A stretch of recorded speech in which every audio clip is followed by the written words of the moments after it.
Hello there. Yeah. Hell, I wasn't even going to come on today, but I got done playing golf earlier. I mean, we actually teed off in golf at 4 o'clock. Got done at 4. It was kind of weird out there playing golf, but I guess, I called in to pay, and you get your own cart, and you just you're not really near anybody. So, I mean, they're all my friends and everything, but. So, I did go play golf. It's funny because I haven't even touched a club for a month. And I shot a 78, and then my other friend that's really good shot a 79, and everybody else is worse. So out of the 8 people, I still beat them all, everybody. Yeah. Yeah, we've had new mugs for a long time.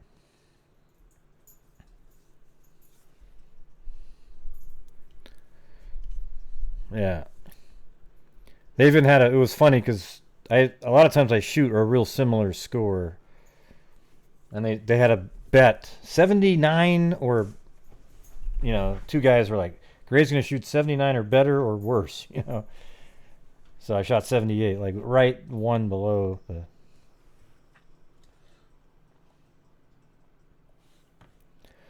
I could have done better too. That's the thing.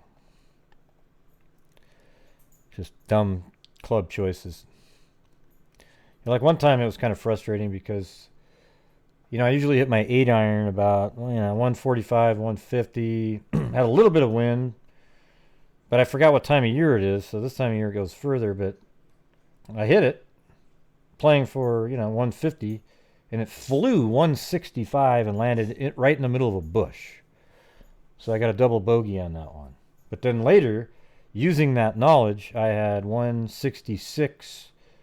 To the flag, and then I hit an 8 iron, bam, right like near it. So I guess it was weird how you get 20 yards extra when it's a little bit warmer and a little bit of wind.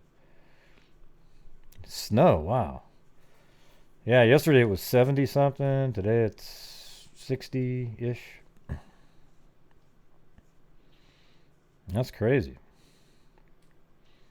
I haven't taken off my damn studded snow tires either. I'm not sure when I'm supposed to be doing that. I don't really want to sit in Les Schwab tires with a bunch of sniveling people. Maybe they have a different way to do it. I don't know. Where you drop the car off. I mean, that's how we would do it, is drop the car off. Oh, there was a freak mug sideways. Sorry about that.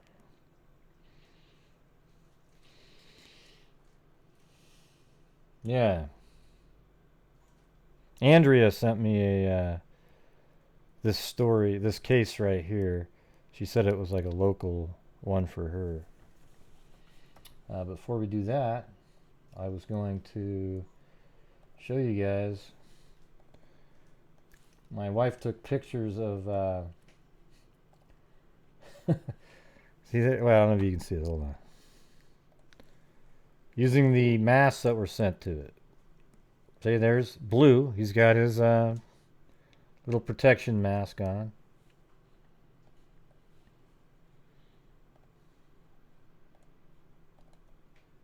And then that's a little darker, but you can see he's got one. Looks like a bandit there. And she's got hers on. Hers looks kind of weird. It's like a little. I think it's better than this one, though. There you go. Hey, they don't even look like they mind it either. Isn't that weird? They're just sitting there like they don't mind it at all. Those are the ones that were made for my dogs. And remember the red mask that we had on? By a freak family member.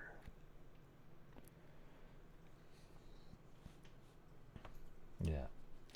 So there you go. That's that. And thanks for sending me that one, Andrea. That's a crazy story. It seems kind of obvious who did it. I'm kind of shocked that they're not. I think you could almost go to trial just with the information they have in this one. But apparently it's, it's not cold. It's just unsolved.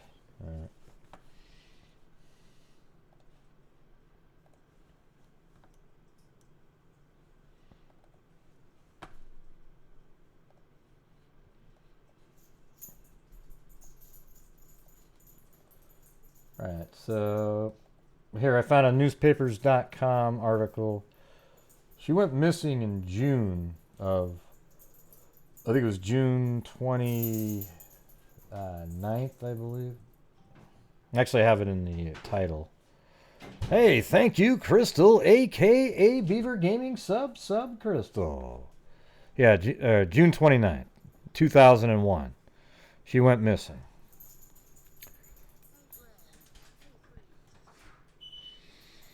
Well, hey, Crystal, a.k.a. Beaver Gaming Sub Crystal. Didn't even see that. It took a long time for the Streamlabs to pop in there. Yeah, and my allergies are kicking in because I was outside. So here we go. This is an article from probably 5 weeks after she went missing. Oh, and by the way, they found the body of the girl in Montana. You remember they found her? Remember the God? What's her name? Harding? Wasn't her last name Harding? Let me type that in. Hold on a second. Just to throw that in as an aside, right, real quick.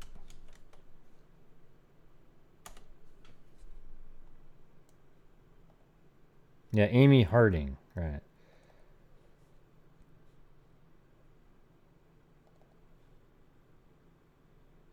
Yeah. So this is where she went missing. You remember that night? She was at that doctor's house, and apparently they found her in the water not too far from here. Okay? But I guess we can go over that tomorrow. I just wanted to let you know that that came in. Someone sent me that to my email, so thank you. Okay, let's get back to this. Her name is Patricia Ann Adkins. Well, we don't know yet. We'll have to wait for the findings. They seem like they were leaving that open. Now, if the police got there and saw her running down there, though, you'd think that they would immediately know that it was an accident. Unless there was just somebody waiting down there at the, So we'll have to wait and see. It doesn't sound like, you kind of wonder if some of that part of that story isn't real. All right, so back to this. Patricia Ann Adkins, all right? So friends and family of Patricia Adkins believe the longer she's gone, the less likely it is the missing woman will be found. Is there any people in here that are legal, work for a lawyer or are a lawyer or anything like that? Because I got this document that I found that I wanted to see what you guys thought. Thanks, Cairo.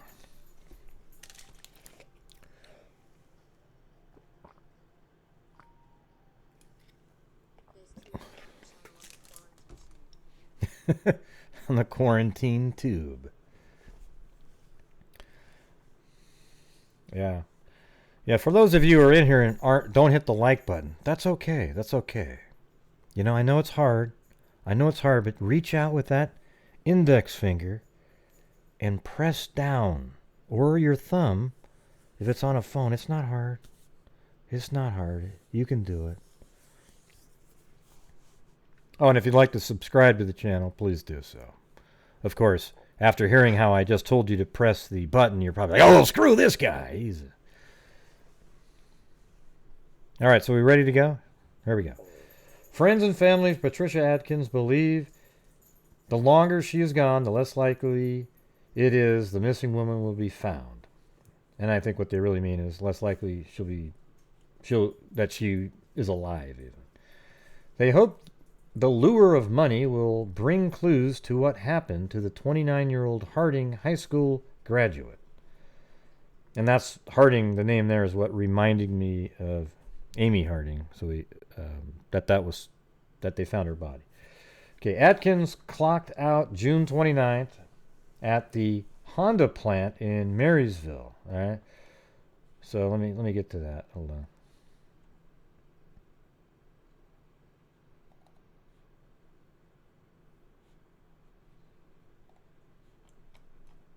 And this is Ohio, okay? Marysville, Ohio. So this is where she lived, right here. And I found this from some weird document. Well, they don't even have that. There's no street view. Let's see if there's a street view. It just wasn't showing up. No, no street view there. Interesting. All right. And the plant, there's this huge Honda plant right here. I'm assuming this was there. Let's actually go back in time. Yeah, it's still there. It's there in 2005, 4, 3, and hell, even in 1994 it's sitting there. So it's been there for a long time. So this is where she was working, right here.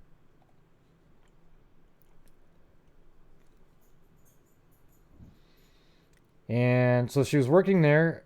Adkins clocked out June 29th at the Honda plant in Marysville and told friends and family, this is just after midnight, by the way. She told friends and family she was leaving town for the week. Her pets had been boarded, which is true, and her 7-year-old daughter sent to stay with her sister in Marion. Anonymous donors have given $35,000 that Union County police officials are offering as a reward for information that could find what happened to Adkins. The reward is divided with $10,000 to someone with information that can find Adkins and $25,000 to someone with information that will lead to the arrest and conviction of anyone criminally involved in her disappearance. Meanwhile, let me turn this down a little bit. Meanwhile, Adkins' friends and family wait and hope they will find out what happened to her. Her sister said she doesn't expect Adkins to come home alive. Yeah, because it's already been 6 weeks, and like we were talking about the other day, it's not like her at all. I'm hoping there, yeah, just don't type in the comment, hey, Lanky Tor, how's it going? Like, don't type in the comments anything that you already figured out and everything, you know. It just, let me just go through it, all right? I'm hoping the reward will jog someone's memory, said Marcia Forbes, a Marion resident. Something bad has happened to my sister. My thing now is that who did it doesn't get away with it. Forbes said it has been excruciating. Now, let me see. So who's, oh yeah, Marcia Forbes, right? Is that what her name was? Yeah, Marcia Forbes. And I think that's one of her friends. Something bad had happened to my... Oh, okay, it's her sister. Marcia Forbes, a Marion resident. Something bad happened to my sister. So that's her sister. My thing now is that who did it doesn't get away with it. Forbes said it has been excruciating for the family since Adkins disappeared. It's like a worst nightmare coming true, she said. You don't think it's going to happen to you. Heidi Knight, a good friend of Adkins, said waiting for answers had made Adkins' friends and family feel guilty because they don't know if they are doing enough. She said she thinks about Adkins the first thing in the morning and the last thing before she goes to bed.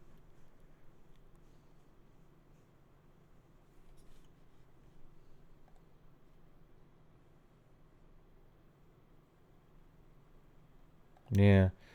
See, there goes Wanda. I just told you not to do that shit, okay? So if you do that shit again, out of here. Bye-bye.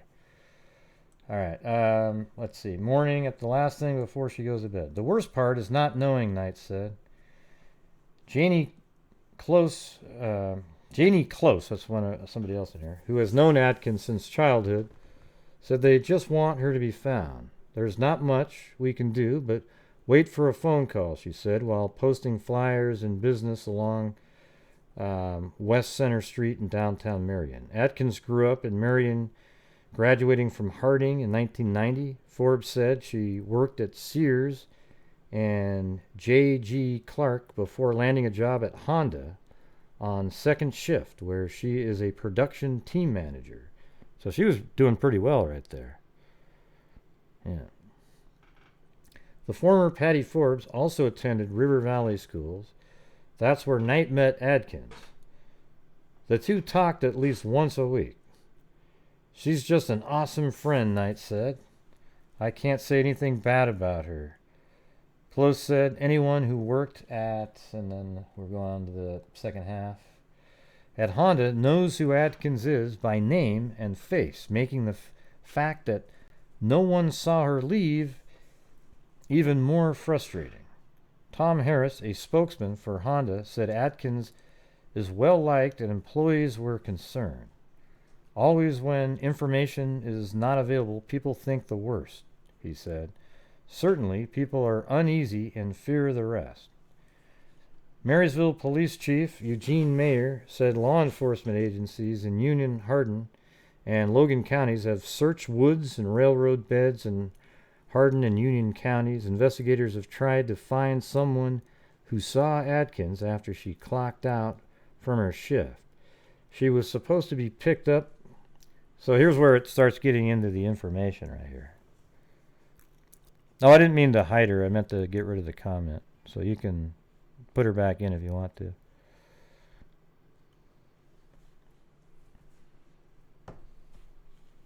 I don't know how to... I can't click on it. Or is it too late? Oh, there, I can do it. I'm not really sure how that happened later. Okay, now she's back in there. Okay. Yeah, I just meant to remove the comment. I already did, Sassmere. You can see right above that. See that?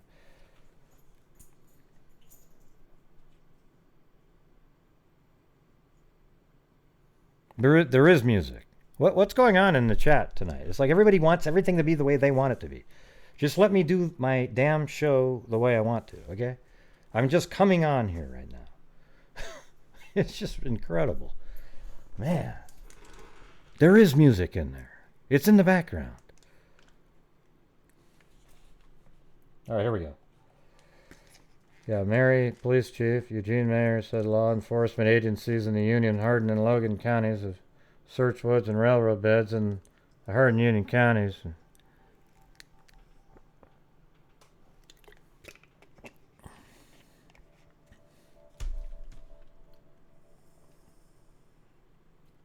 Man, it's mind-boggling. I mean, I have the music at the exact same level that it's at every single night. Okay?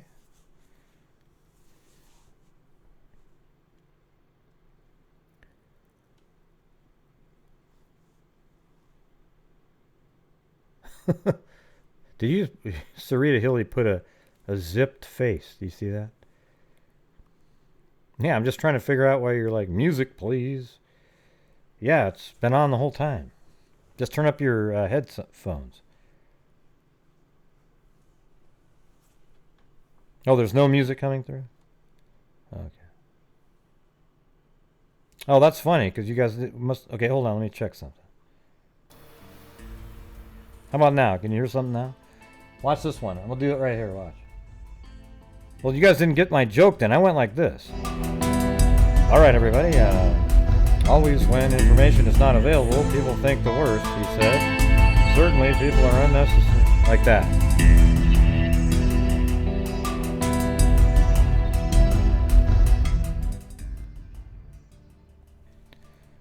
Yeah, that was my joke. That's why I was reading like a robot, but it didn't work because you guys didn't actually hear the music. See, but it doesn't really matter that much, right? It's like, I was just trying to read the story. That would work better. Something like, hey, your music doesn't seem to be working. Not turn on the music when I'm hearing it played, okay? Because I had no clue. All right, anyways, here we go. Tom Harris, the spokesman for Honda, said Adkins is well liked and employees are concerned. And then down here, this is where the story starts taking place here. Marysville Police Chief Eugene Mayer said law enforcement agencies in Union, Hardin, and Logan counties have searched woods and railroad beds in Hardin and Union counties. Investigators have tried to find someone who saw Adkins after she clocked out from her shift. She was supposed to be picked up by a male friend who she was going out of town with. Mayer said Adkins had told friends and family different stories of her plans. One story had her going to a remote part of Canada where there are no phones. The other had her in Virginia Beach, Virginia. From our interviews, we haven't found any indication that she went to those places, Mayer said. Adkins had also told people she was to travel with a married co-worker. Mayer said, police are not positive who she was traveling with. We don't have any evidence to believe there has been a crime or foul play, he said. Really? I mean, even with the limited information you guys would have had at the beginning, it seems like it would be really obvious, okay? Especially when you hear, I don't know if this article has it or not, but there's a Charley Project one that has more information.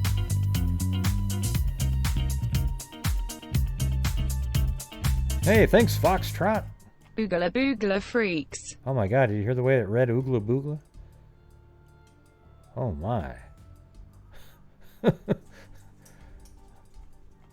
Well, I'm glad I was able to make you laugh, Sarita.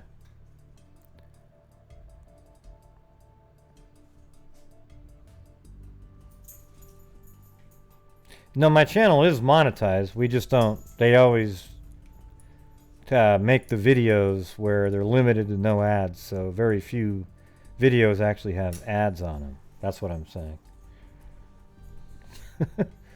All right.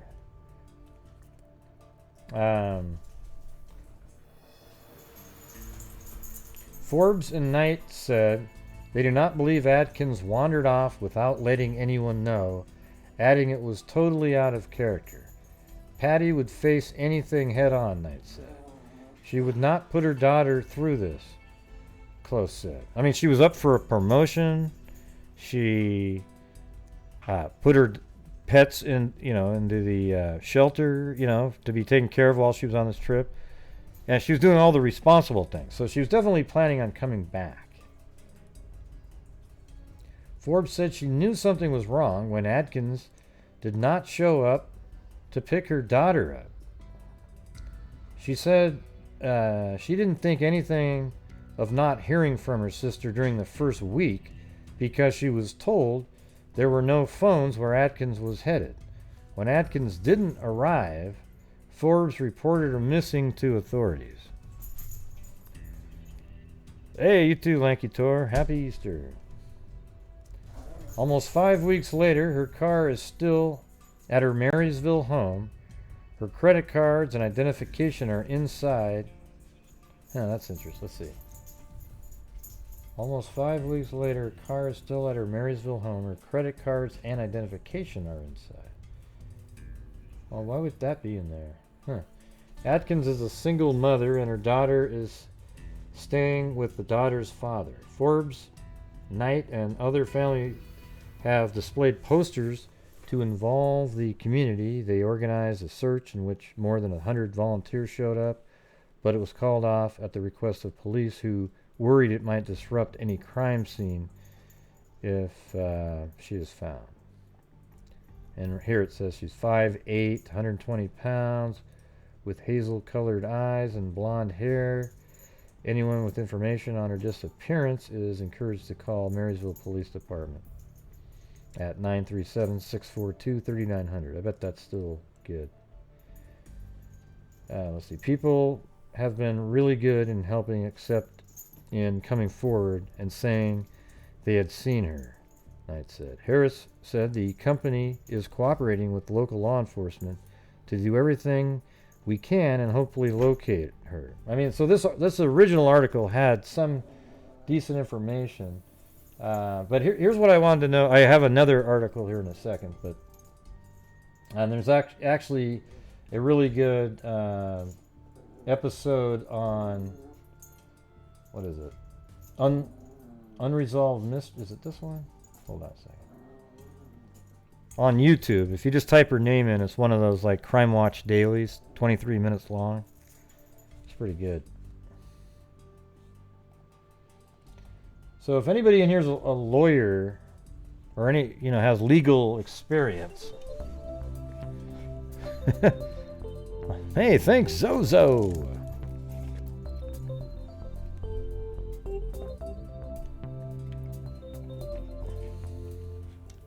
Enjoying my gracelation. Gracelation. I like it. That's weird how Lanky's was after that one.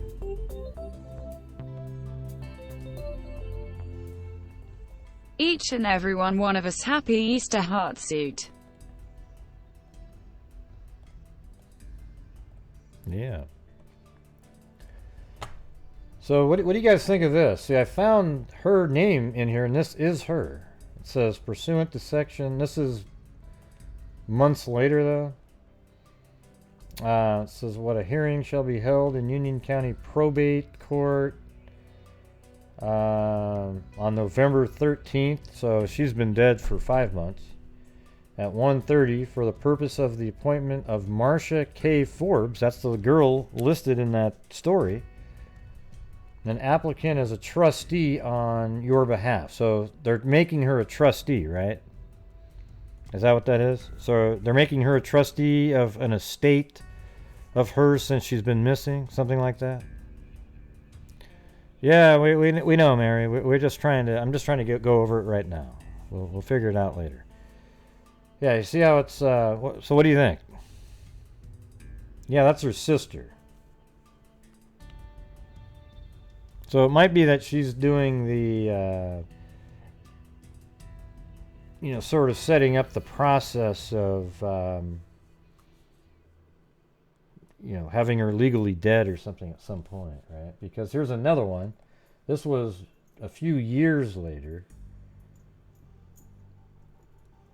2006, right? 5 years later. So it says, hearing shall be held on October 3rd, 2006 at 9 a.m.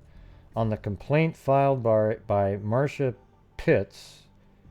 I kind of think that that's her as well. Maybe it was changed at the time. I don't know.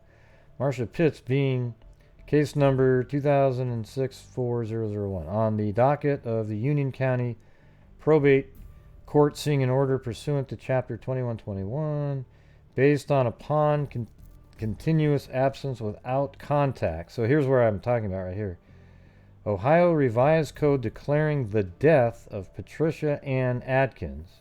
And I did read that she was declared dead in 2006. Based upon continuous absence without contact with her usual domicile, which is Union County, Ohio, and at the beginning of her absence was subject to peril of death. So it's weird that you find that information in the newspaper, right? Black Heart, Thanks, happy Bridget. Easter freaks. Right. Okay, so let's go to the Charley project here. I recommend watching that Crime Watch Daily, though.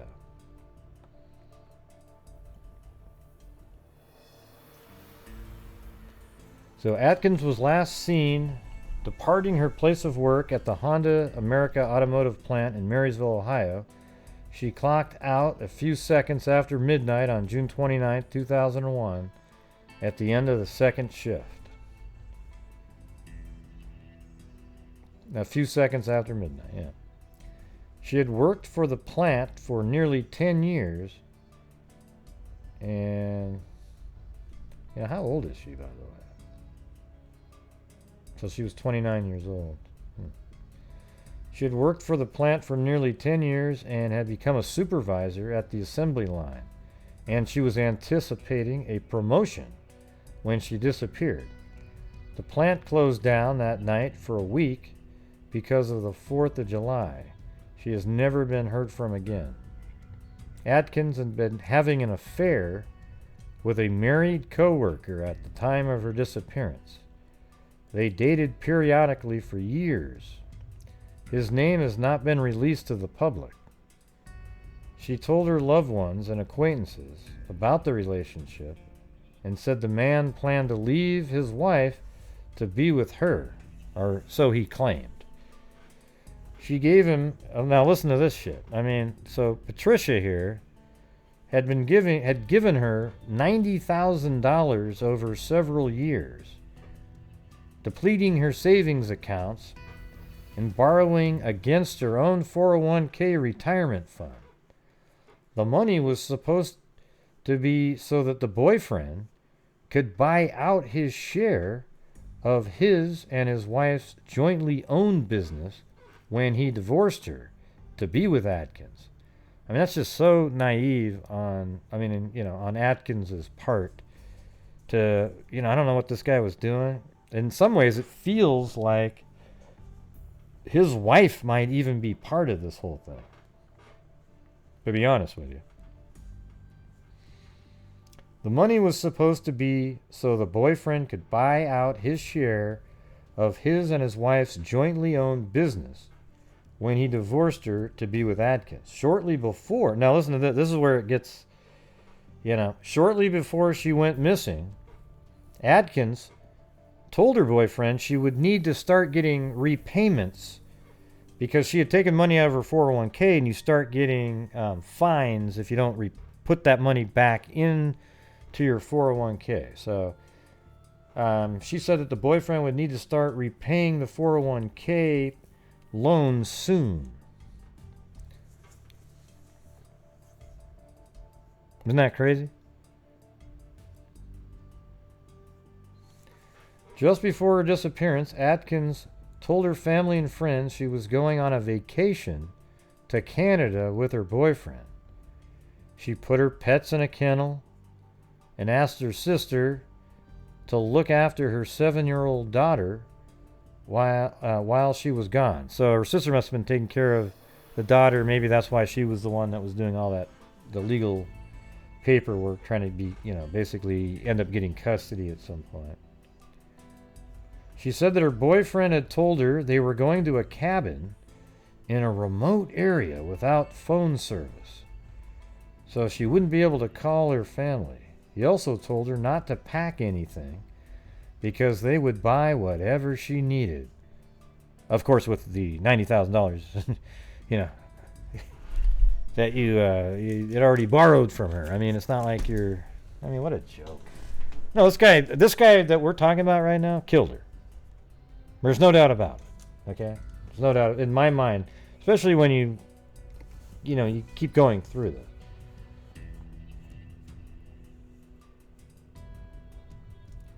Let's see. Here it is. He also told her not to pack anything because they would buy whatever she needed once they arrived there. Adkins asked a female friend to drive her to work the night she disappeared, so that's probably why her car was there with the items still in it, because she didn't need it. She was just going to go off. Well, I mean, that's just so ludicrous, though. Like, why did she do that? Leave your phone and everything. You needed it. Adkins asked a female friend to drive her to work the night she disappeared so she could leave with her boyfriend to start their vacation. She told her friend that her boyfriend had to give a male coworker a ride home and had told her to hide in the bed of the pickup truck until he dropped the other man off. Now, I mean, this is just crazy, but that is really something that was said, because I watched it in the Crime Watch Daily.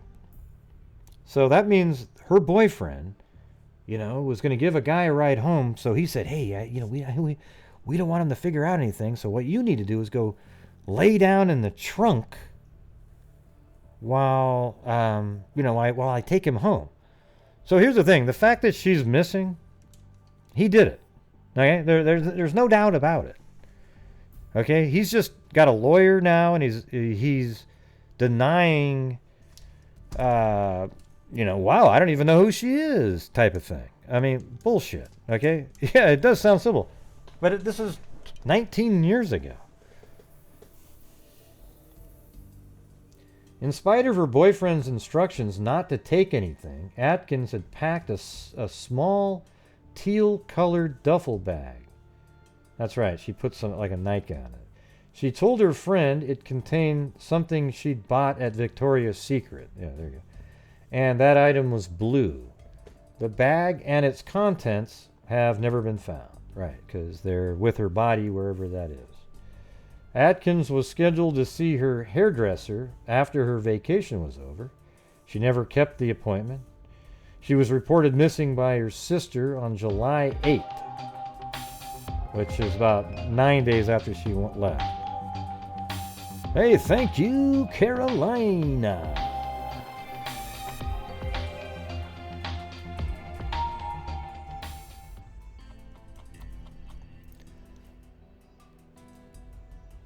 Oops.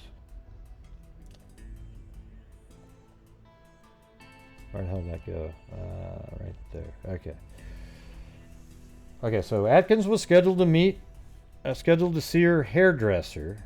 I mean, and you know, you women, you're not going to miss your hairdressing appointment. Are you kidding me? That's like gold. Have I figured out girl code just a little bit? Nah, forget it. I suck.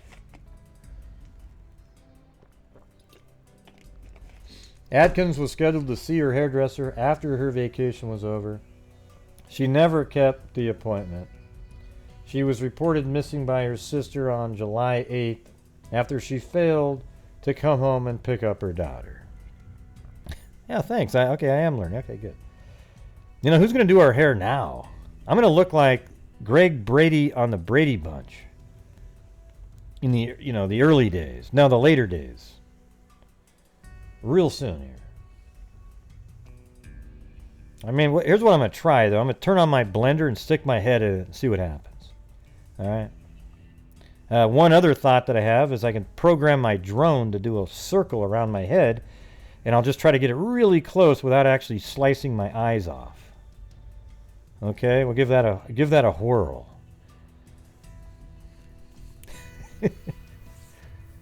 Yeah. Yeah, I was thinking what I could do is have the drone hover, and then I just rotate myself. Okay?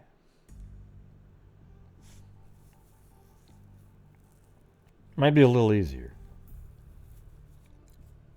Yeah. Get the new Flowbee drone. Have you ever just wanted a drone to cut your hair? Well, you too can have it. It's the new Flowbee attachment for the Phantom 2 drone. Yes, while you sit there and watch television, the drone will hover around your head, suck your hair in, and cut half of it off. If you'd like it a little shorter in these areas... Yeah. Oh, man. The Flowbee.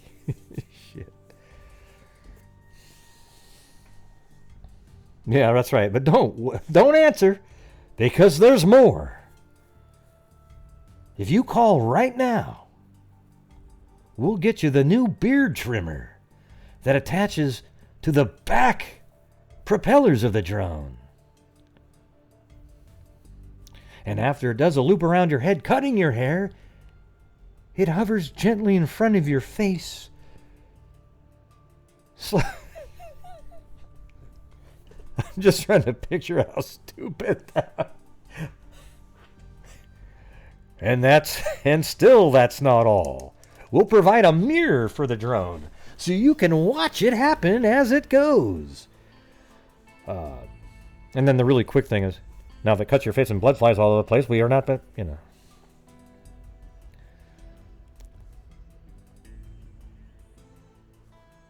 I've seen Raven on here a few times.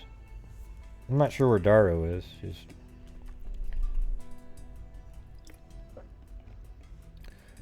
And all, yes, and Little Miss Muffin Top said, and all this for just $9.99.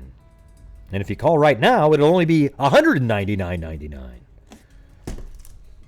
Wait, but that's backwards. I know. So don't call right now. Call later. As a matter of fact, never call. It'll be free. God, that was good right there. Jesus.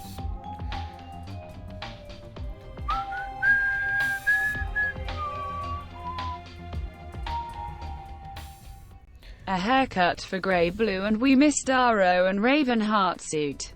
Hey, Trace Illness, don't worry. I haven't forgot about your rap. I just haven't had any time to... You know, it takes a while to actually get it.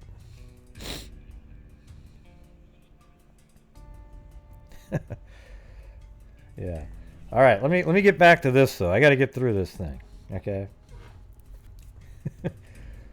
Oh, yeah. I'll send in the videotape of my hair getting cut, okay?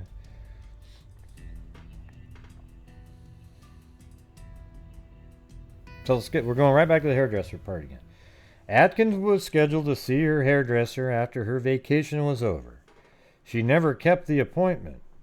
She was reported missing by her sister on July 8th. After she failed to come home and pick up her daughter, that was all it was. After her daughter. She left her car behind in her garage and all her belongings undisturbed inside her house. Yeah, so that makes sense because she got a ride. Everything should just be normal. And again, her house is right there. Just on a really just sort of generic, little boxes type neighborhood. You can almost see it from here, I bet. Yeah. She just lived right back in there in one of those homes. You could almost see it, like if you were right... What angle could you see that house? Yeah, probably can't. But anyways, it's right there. Just a generic suburb house.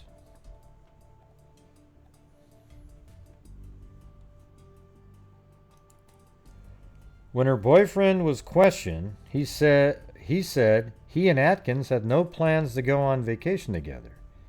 He had never had an affair with her, and he only knew her slightly. He and his friend said they left the plant together on... So the guy that he was going to give a ride home, right? They left the plant together on June 29th, drove about 30 miles in the direction of their hometown of Canton, Ohio, stopped at a Burger King restaurant, and waited 45 minutes in the drive-thru line. Got their food and went home. So what you're really saying is you drove maybe more than 30 miles, or you're trying to explain why there's a gap of 45 minutes in the area that you drove. Let's see. Plant together on June 20th, drove 30 miles in the direction of their hometown of Canton. Okay, let's try to figure this shit out right here. All right, where's Canton, Ohio here? Well, great, Canton, Ohio is yeah, I'm not really asking you, okay? I'm just thinking out loud. It's a rhetorical question. You know, like when somebody says, let me ask you guys something. I've said this before, but has anybody ever come up to you and said, God, dang it, why does it have to rain today?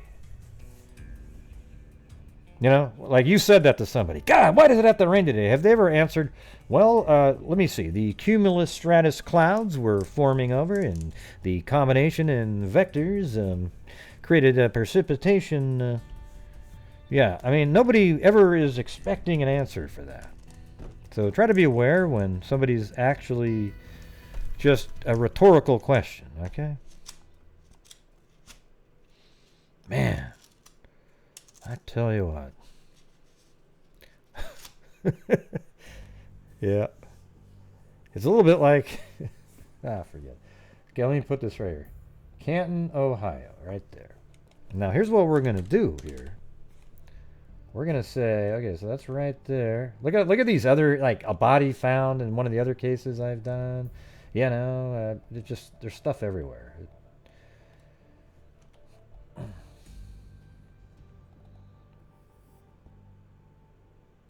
Okay, that's the area right there. And that's Canton. So somewhere along here, watch this. That's 105 miles. Now, apparently that's where they live. I mean, who drives 105 miles to work, by the way?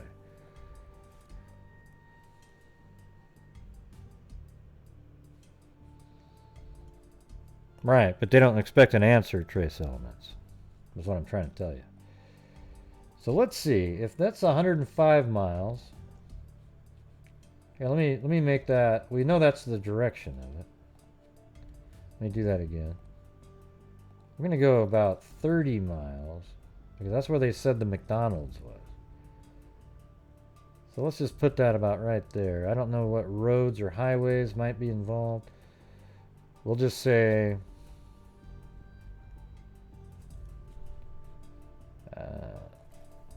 nearest McDonald's to Mansfield, Ohio. Okay, there's a couple right there. Look at all those McDonald's right there.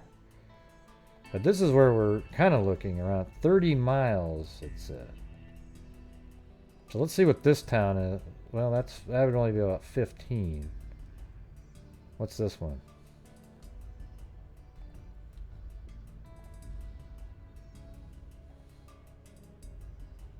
Okay. Ah, shit, I lost that line again. There's the Honda plant. And Canton right over there.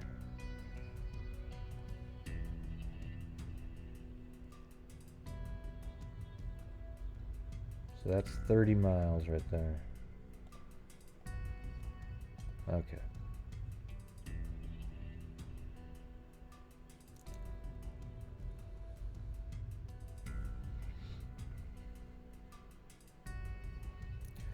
Hey everybody! Make sure to hit that like button. Can you hear me? Can you hear me? I need over 100 likes right now. I'm gonna cry. Oh, Golly. Hey, buck up, guy. Okay. Alright, let's see. What towns are these right here? Well, hell, I don't even know what the... Let's see what the driving directions... Get directions from... let's see, it would have been... Yeah, shit. Marysville. Driving directions from Marysville, Ohio... to Canton, Ohio. Wow, what a crazy, you get to take that route like that? Whew. That's ludicrous.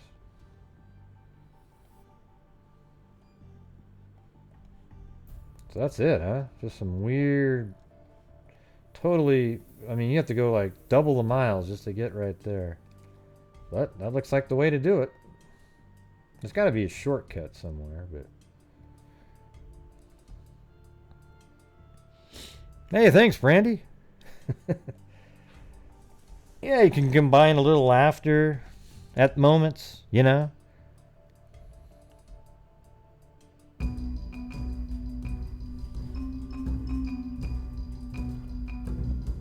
I thought they said McDonald's.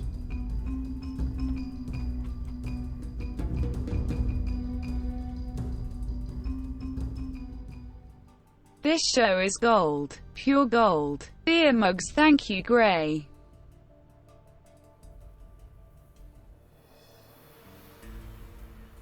Oh yeah, it is Burger King. You're right.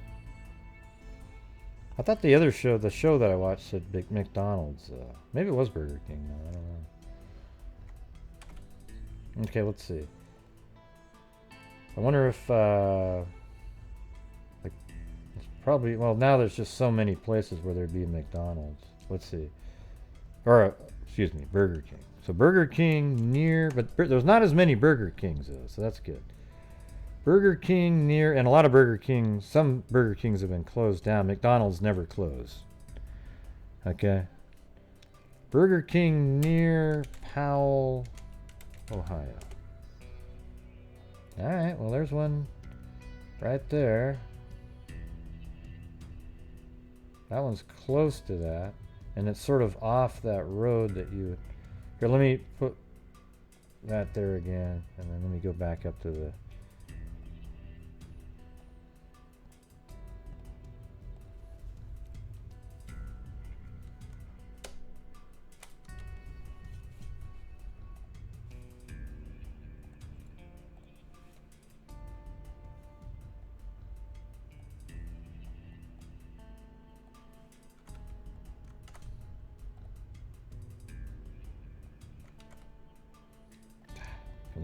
Come on. Canton, Ohio.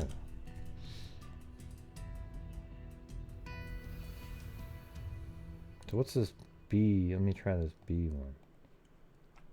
Well, there's only one. That's just A to B. Okay, there's only one route. That's the only one.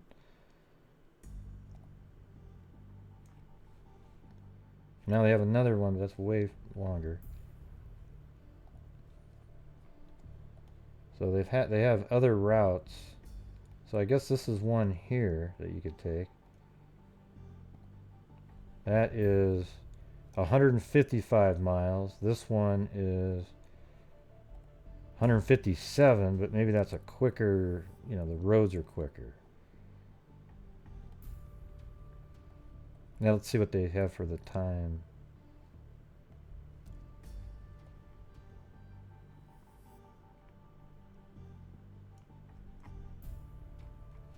Okay, so well, now that we have that on the screen, and that's 30 miles, they said. But they could be talking driving distance, so might be one right around in this area, right here. So let's see, near Worthington. Okay, Burger King near Worthington. Yeah. And then you'd take one that would be right off the highway, right? Yeah.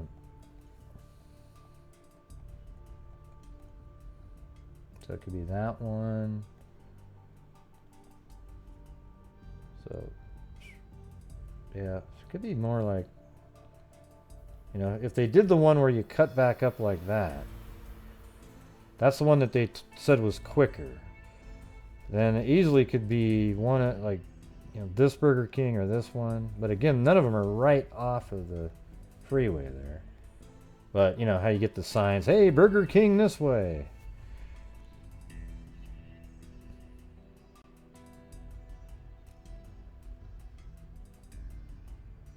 I would probably pick one of these two, but I guess there's really no way of knowing, to be honest. If there was one that was really obvious.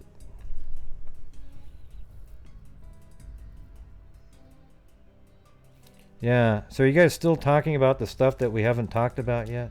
Yet again? It's really weird. Yeah. So when her boyfriend was questioned, he said he and Adkins had no plans to go on vacation together. He had never had an affair with her, and he only knew her slightly. He and his friend said they left the plant together on June 29th, drove 30 miles in the direction of their hometown of Canton, Ohio, stopped at a Burger King restaurant, waited 45 minutes, except the person at the Burger King said that something like $18 in total was spent that whole night, so the most you would ever wait would be 10 minutes. So that wasn't true. Stopped at a Burger King restaurant, waited 45 minutes in the drive-thru line, got their food, and went home. The boyfriend's wife backed up their story. See, that's what's... it almost feels like, what if the wife was sort of okay with it? Because they got $90,000. And you know what's weird is none of the money was found in the bank account. Like, they couldn't see any time that there was deposits in the boyfriend's bank account.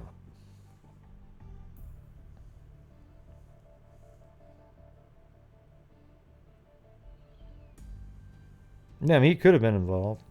Could have been 3 people. Maybe they gave him 10 for helping and then kept 80. Yeah, I mean, the whole 45 minutes in a drive-thru. Are you kidding me?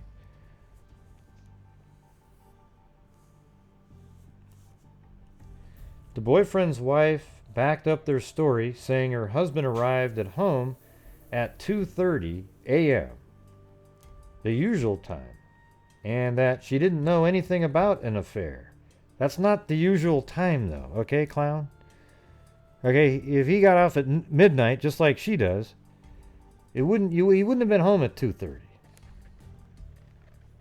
It doesn't take that long to drive 100 miles, especially at midnight.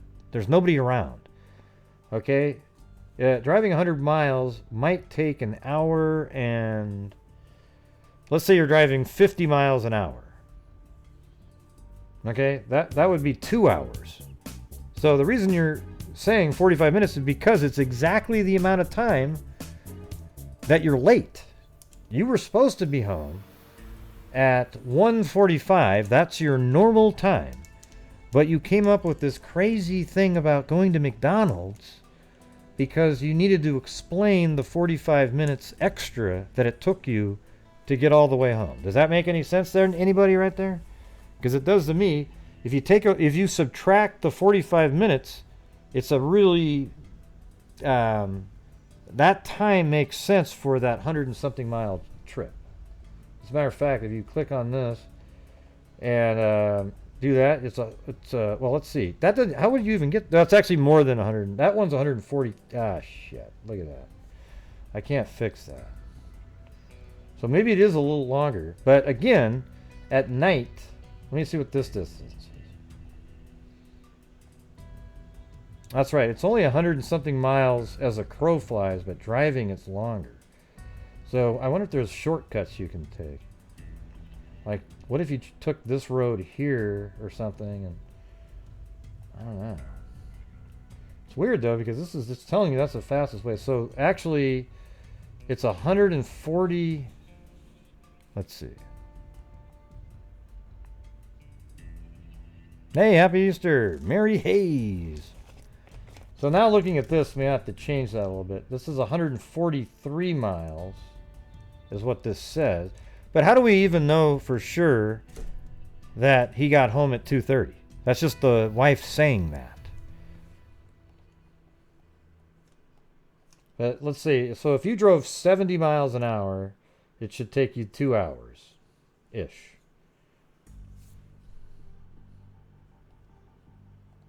So that one says that one is 143 miles. So if you went 70 miles an hour for 2 hours, you'd be there in, you'd get there in 2 hours driving 70 miles an hour. 2 hours and 30 minutes is more reasonable for the 143 miles. Look, that's so many extra miles.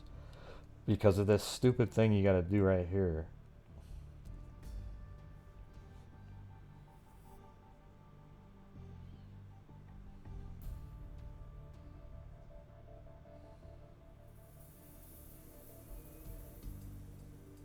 No.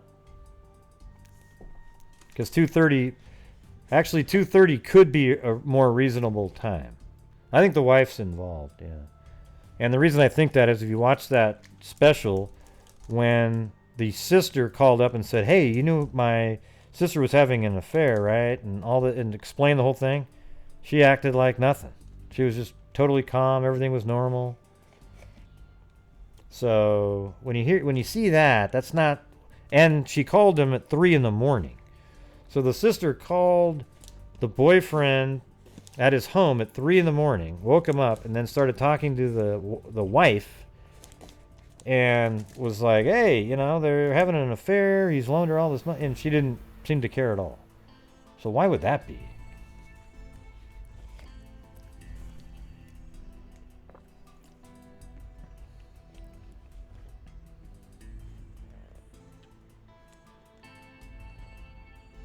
Yeah, I wonder if there's another way you can go that's just sort of not... It just really does look sort of... Well, what about like right there? Why couldn't he have taken that? See, at midnight, really late at night, you wouldn't need to go on a freeway to just cut off a lot of time, it seems like. Is there anything down there? Like, what about that road? Yeah, what if you went like boom, and then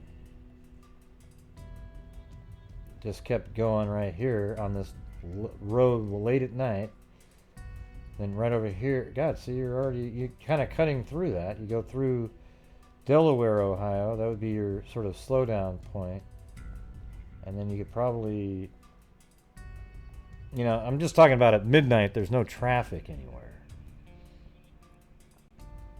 So maybe there's a way you can cut across that and save a lot of time. I don't know. Anyways, let me get back to the... Yeah, and we're just sort of believing that she said 2:30. The boyfriend's wife backed up their story, saying her husband arrived home at 2:30. The usual time. Wink, wink. He was really home at like 3:40, 3:30, 3:15. Atkins' boyfriend... Okay, let me get back to that. 2:30 a.m., the usual time, and that she didn't know anything about an affair. The Burger King manager, however, said they were never busy. That's what I was saying earlier. Said they were never busy in the early hours of the morning, and no one would have had to wait 45 minutes in the drive-thru to get their food.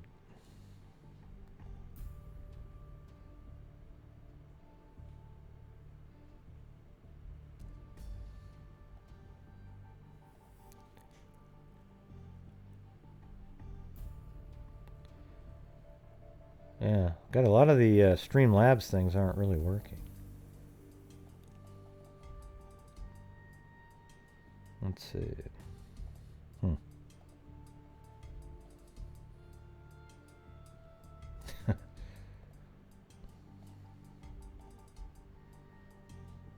Yeah, notice how like none of the viewers, none of those counts are working.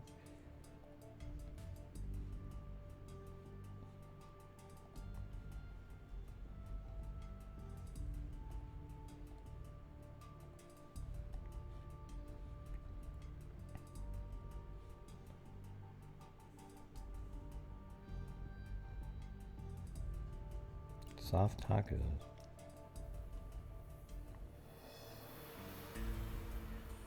Right, but you know at midnight there's nobody, right? In those small towns. I mean, there's absolutely nobody out there. Let's see what night of the week, what day of the week was that.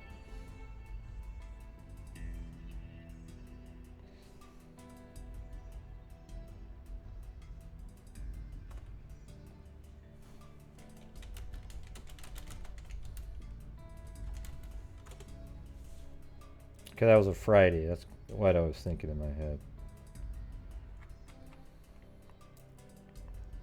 Okay, so the boyfriend's wife backed up their story, saying her husband arrived home at 2:30.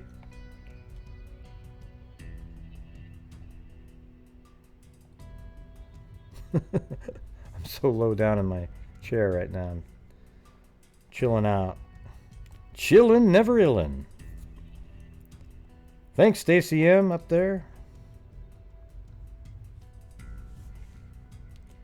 The usual time, and that she didn't know anything about an affair. The Burger King manager, however, said they were never busy in the early hours of the morning, and no one would have had to wait 45 minutes in the drive-thru to get their food.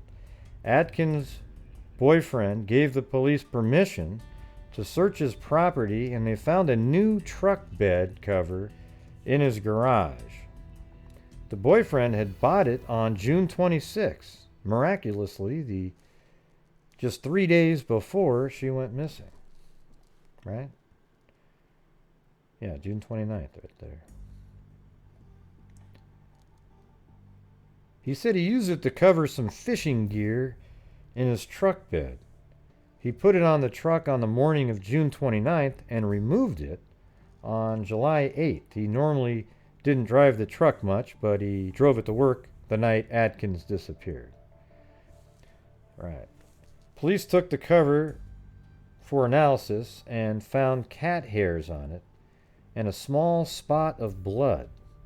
Adkins' veterinary determined the hair came from her cats, but authorities haven't been able to test the blood for DNA because the spot is too small. Well, I think today they should be able to do that.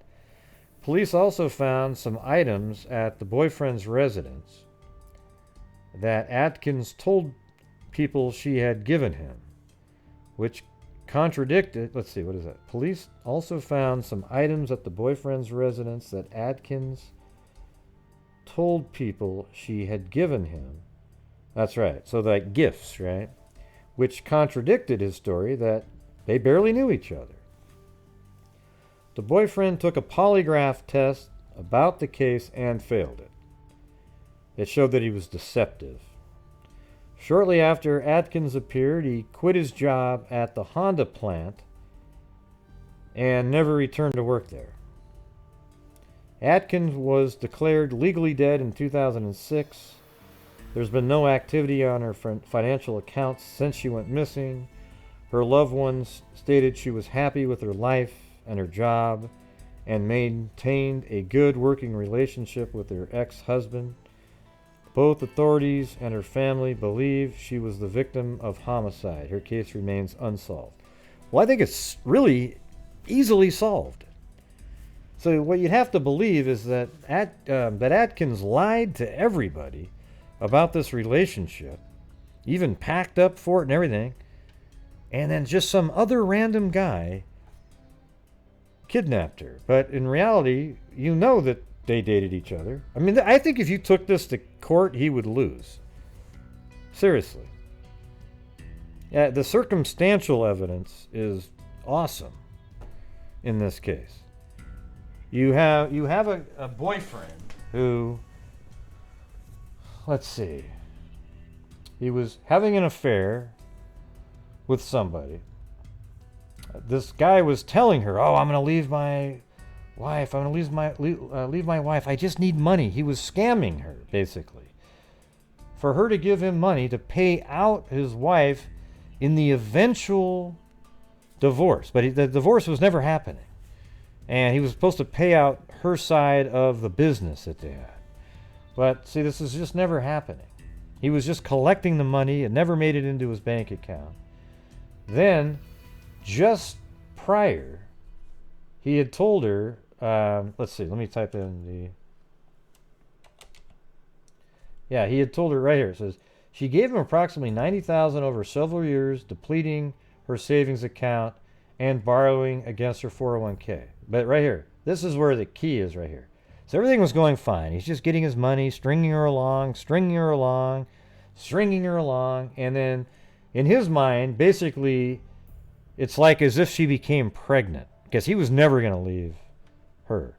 Instead of the pregnancy sort of lock-in thing, it's the financial angle of it. So he says right here, shortly before she went missing, Adkins told her boyfriend that she would need to start repaying the 401k loans, meaning he needs to start giving her some of that money back so that, because she needs to start paying for the loans against her own 401k plan, okay? Yeah, it's mind-boggling that he hasn't been arrested or anything. Hey, thanks Stacy M. and Mary Hayes.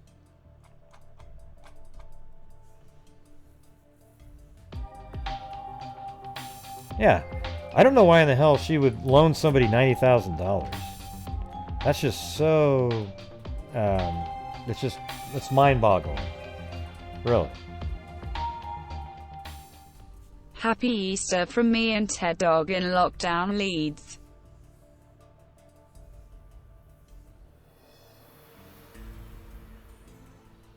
I really think that if they just took this to court, and gave this case to court, I think they could win. And this isn't one of those ones where, oh, they just tried to make it. It's obvious. He killed her, right?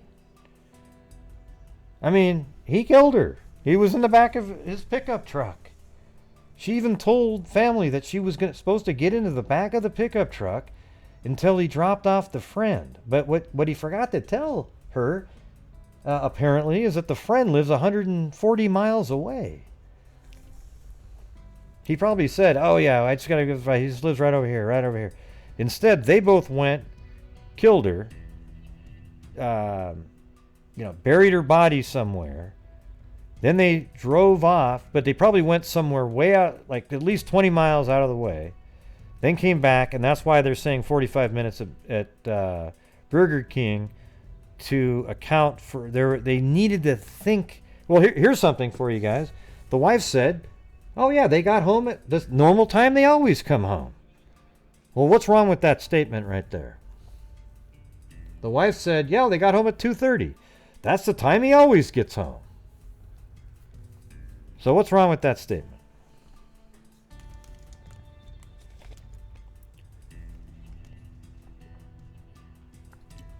There you go. That's right, Missing Person Cases Network. The 45 minutes that they were waiting in line at Burger King. Well, if you take out the 45 minutes and make it 5 minutes, their normal time that they got home would probably be something like 1:50, right? So she just made up some shit. Yeah, that's total bullshit. Oh yeah, that's the time he normally gets home. Now, it's not totally unreasonable to say that it takes 2 hours and 30 minutes to drive 140-something miles.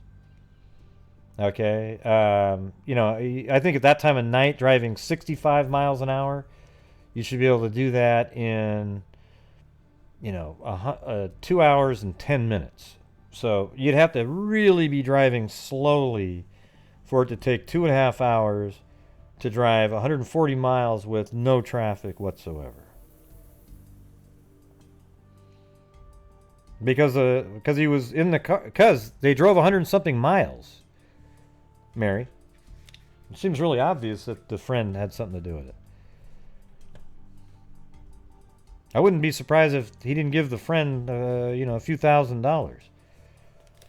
I mean, it's really obvious the boyfriend had something to do with it.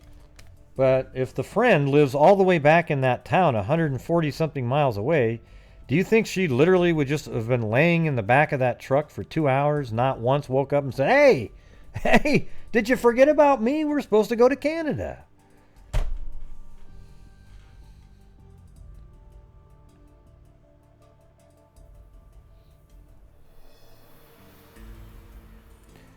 Yeah, hopefully they still have that blood drop. Foxtrot. Because nowadays that would be like a bucket full of DNA. I mean, if you had a drop of blood, today they could extract multiple DNA samples. I mean, you know, from that. They don't need anywhere near that much is what I'm trying to say.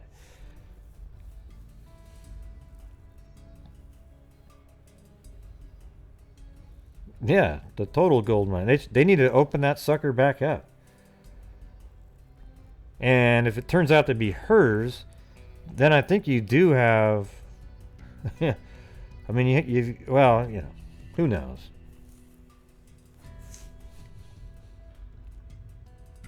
I don't know how he'd explain it. Let's put it that way.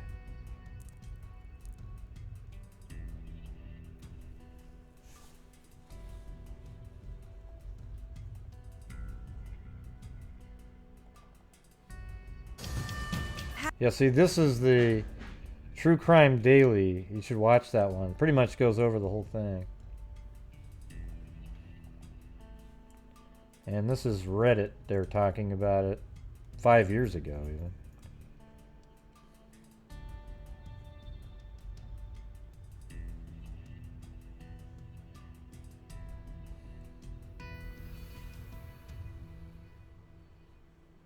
This is a 2010 article. Maybe we should go through this one real quick. Here, let me put this in the description too.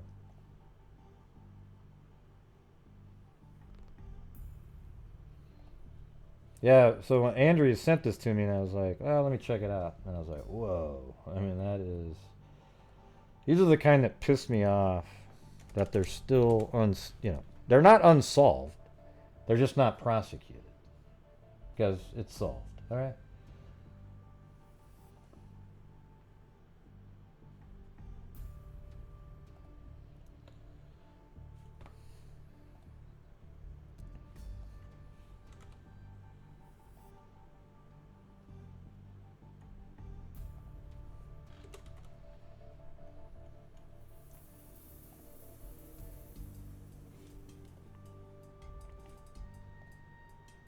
Okay. Yeah, she was very pretty. So are you saying if she wasn't pretty, it wouldn't matter? You know how many people say that shit whenever you mention something like that? Oh, man, what a tragedy. She's so pretty.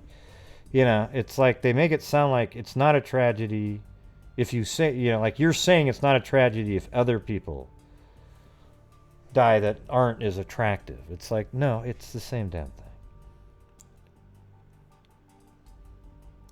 Yeah. Missing persons. Yeah. You're always about to do something every single time. Yep. Oh, yep. Let's see. Sending him night terrors. Do it. Yeah, it should be solved. Yeah, there's a bunch of cases out there that are just easily solved right now. They just somehow they get put on a back burner. We'll get to it.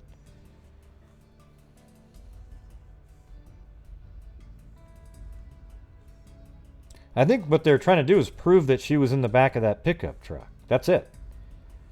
And the cat hair is there, but apparently, you know, that's not absolute fact or something. You know, like there must be something that they then need to see whose blood that is, too, right?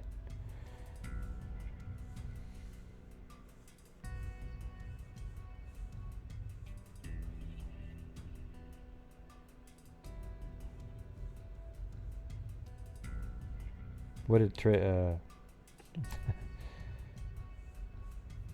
okay. I'm going to go back to this other article, though. Let's see what this one says. The last thing anyone knows for certain about 29-year-old single mom Patti Adkins is that she punched out at I was like, she beat somebody up? What the? She punched out at Marysville Honda of America plant after working her shift on June 29th. It was 19 seconds after midnight.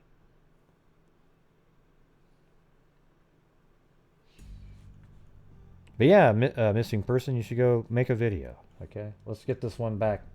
Get this one rolling again.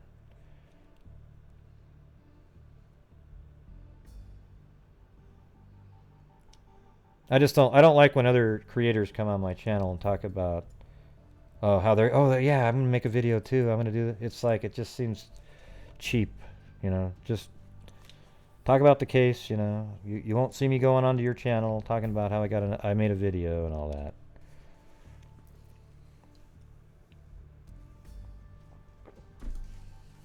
I remember when we were first covering the, what the hell was it? Like, you remember when the Watts case first started or whatever? You know, just when it was breaking news. And then you had all these new YouTube people that come. Yeah, well, it seems really obvious, but it's like people should know about how obvious it was. Well, all these new YouTubers would come over here and say, "Hey, everybody, I'm going live in a minute." And I find that to be really sort of not cool, you know? Not cool at all. Now, if the YouTuber themselves wants to say, "Hey, everybody, there's so and so. They're gonna do a show here in a minute. Yeah, go check it out."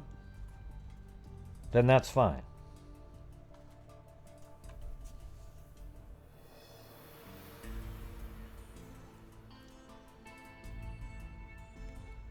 Yeah, it's something like that. I don't even know what you call it. It's just bizarre. Like, I don't mind if if I've been covering a case for a long time and then somebody covers it, and then my freak family members go over and say, "Hey, yeah, great." You know, you won't see me do it though. I mean, I've done it before when they were so incorrect about every single thing that they were saying. So then I'll say, "Hey, you know, check out my video." That's the reality, not the one that you just read there. Okay, but that's in the comment section, not during a live show. You know, I'm not saying that's what you're doing, missing person. I'm just saying that I'm just now thinking about that because I've seen it lately a few different times. Yeah, that's some crazy shit, wasn't it?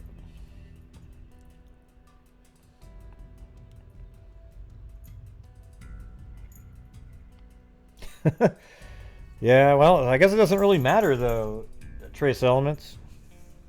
That's just amazing. I just am mind boggled by some of these new channels out there that literally have 15,000 subs a week. You know, what I always say though is my subs are way better. Like my channel subs are, we're like a family. You guys are always very supportive. Support the channel. We donate money, and we're all just part of a team. Where these other ones, they have a lot of subs, but those people don't give a shit about their the person that they're subbing to. Okay. So I appreciate you guys for that. I know, it's amazing. They're still doing videos on it. I mean, I don't mind, you know, some of those guys, if they brought up something, you know, every once in a while, you know, go ahead. But it's when they just kept covering it every freaking day for 4 months straight. Are you kidding me? Yeah, that's what I think. You guys are awesome, really. You know?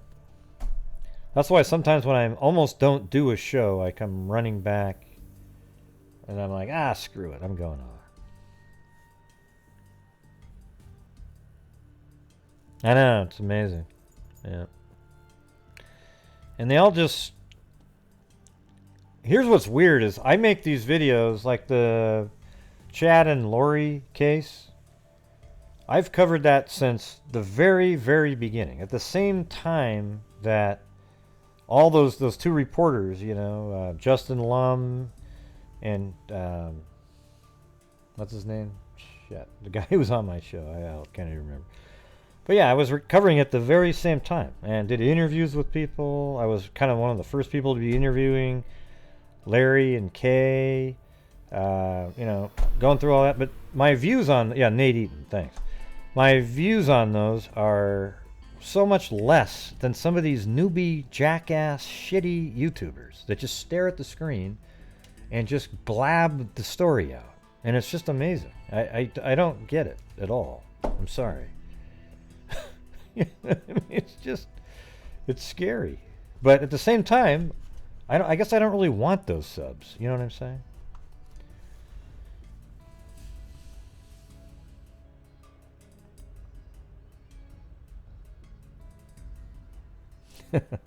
Yeah. No, I don't know, man. I don't know. Some of them do. Some last because they keep suckering. People just, they like it. I actually think that there's something going on. I always thought when people said, "Oh, you can buy subs," I always thought they were full of shit. But there's actually these organizations, these companies, like in the Philippines and other places, that have these bots that appear to be normal. You supply them with a shitload of comments, and you know, somebody showed me this stuff. I was like, "Are you kidding me?" But you'll never see me do that. I don't want any fake anything like that. So you put all the comments that people might make and everything, and all of a sudden it looks like all these people are in there, and then YouTube then thinks you are somebody people are interested in really quick, start recommending you to everybody, and then it sort of is a snowball effect. Isn't that crazy? Wow. Yeah, there's some YouTubers out there, you see these comments in their comments, and they're just repetitive comments by these bot accounts. I didn't even know that existed, but it really does. It's kind of scary. So I'm not even going to, you're always going to see my channel grow the same amount. 800 to, I think, 2,500 to 3,000. One time I had like 2,500 subs in a month, okay? That was like the highest one. But you see these people get that in a day, and you sort of wonder, well, they're not that good, so how did that happen?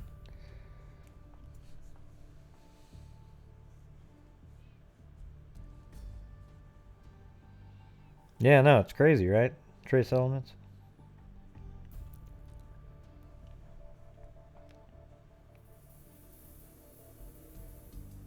Yeah, didn't you like that? Letitia having a conversation with Google. Okay, I'm gonna go through this article. I want to see if there's anything new in it.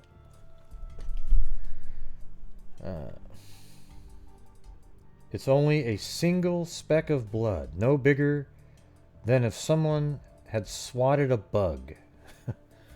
But that speck inside a vial on an evidence room shelf, so that does exist, could be all it... Hey, so there you go. There's the answer to that right there.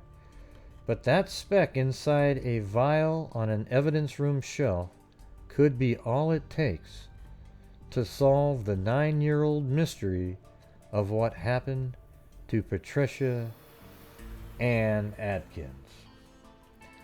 The last thing anyone knows for certain about the 29-year-old single mom who was a second shift assembly line supervisor is that she punched out at Marysville's Honda of America plant after working her shift on June 29, 2001. It was just 19 seconds after midnight. Then she walked out into the night and disappeared, said Detective Jeff Steers of the Union County Sheriff's Office. Steers is confident that Patti was killed, although her body has never been found. In 2006, a Union County judge declared her dead and her family, including her only child, a daughter now 16, which I guess now she'd be, 25. That's crazy. Has tried to hold on to their memories and let go of their anger. I have never fully grieved for my sister because the pain is so overwhelming and it's also not been solved. That's why. You can't come to terms with it because your mind wants this to be rational, and it isn't.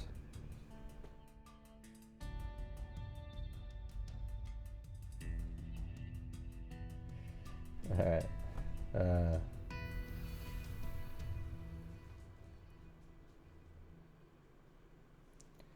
There is nothing rational about someone just vanishing from the earth. Patti had everything going for her when she disappeared. She made good money at Honda and a job she had held for more than a decade.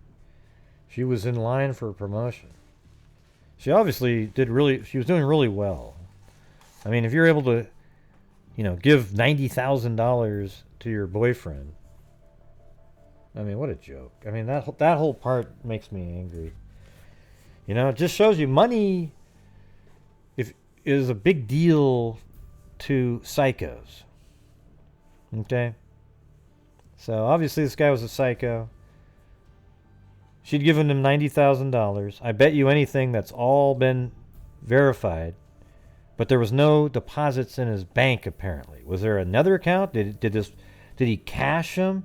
Did he tell her, hey, you know what? You need to give me money orders because I got to make sure that it... And then he would just cash the money and has this huge stack of bills somewhere.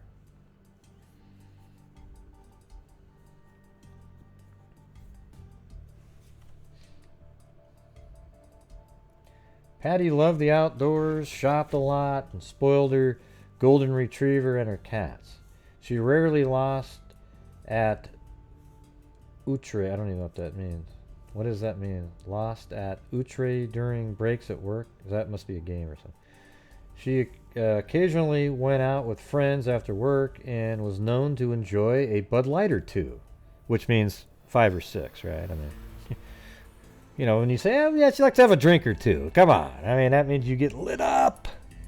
But who doesn't? When you're like 25 or something, you go out and have a few beers with your friends.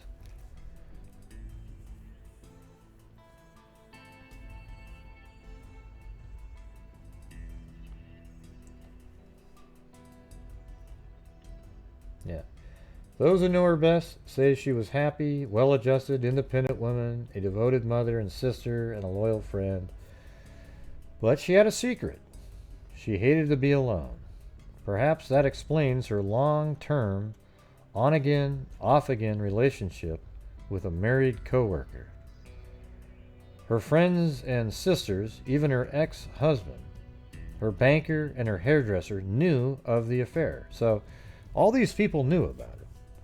But he claims it didn't exist. She told those closest to her that she knew it was wrong, but that he was going to leave his wife Sunday. He swore it. She just had to help him first. So Patti gave him money, about $90,000 over a couple of years, by the detectives' accounting of her retirement account, her savings, and her loans to get his family business out of hock. I thought it was more to pay off the wife after he got a divorce. But anyway, then they would be together, he promised. Steers thinks that Patti believed her new life was to start on June 29th at midnight, when the Honda plant closed for its week-long 4th of July shutdown. Okay, so that's why she was taking that vacation. Patti had told many people about her vacation plans, mentioning a few possible destinations. A remote cabin in Canada was the most common.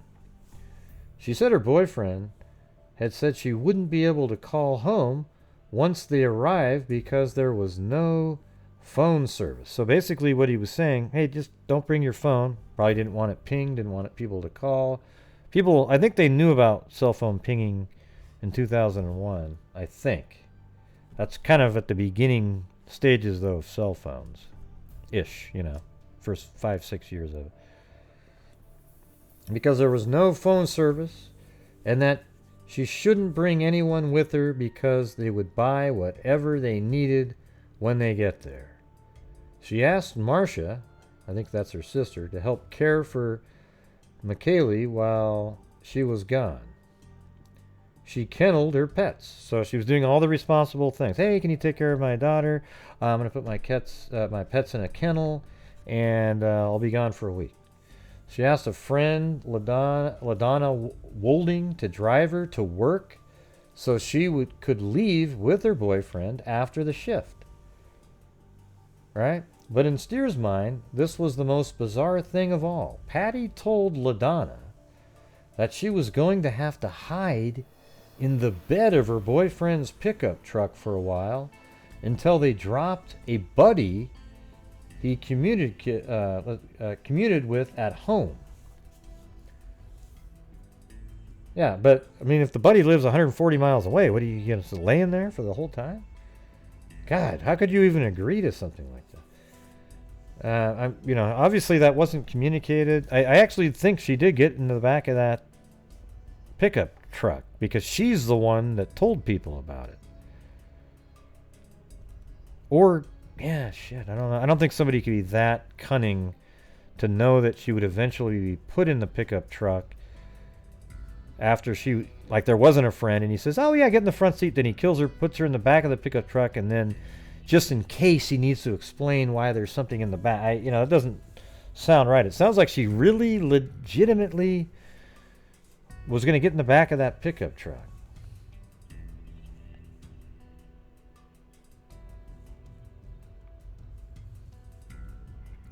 Patti didn't follow every instruction, however. She had to bring something. She told LaDonna she took a small teal-colored duffel bag. She said it held something new from Victoria's Secret. This is all in that other article, too. She said it was blue, his favorite color. That was in the Charley project. The bag and clothes were never found. After Patti disappeared, the boyfriend was questioned. He has been interrogated time and again. He denies any relationship with Patti. He said she was just a co-worker, that he had even floated her a little lunch money a time or two. Shut the hell. Oh, God. That comment right there probably keeps detectives going is harder. She gave him $90,000. And now he's saying, well, he barely knew her, but I gave her some lunch money from time to time. Oh, give me a break. Okay, well, the fact that you gave her lunch money means you're more than just somebody you saw there. Because nobody goes up to a coworker you don't know and says, hey, do you have lunch money? So that shows right there that he's a liar, even if he did give her lunch money.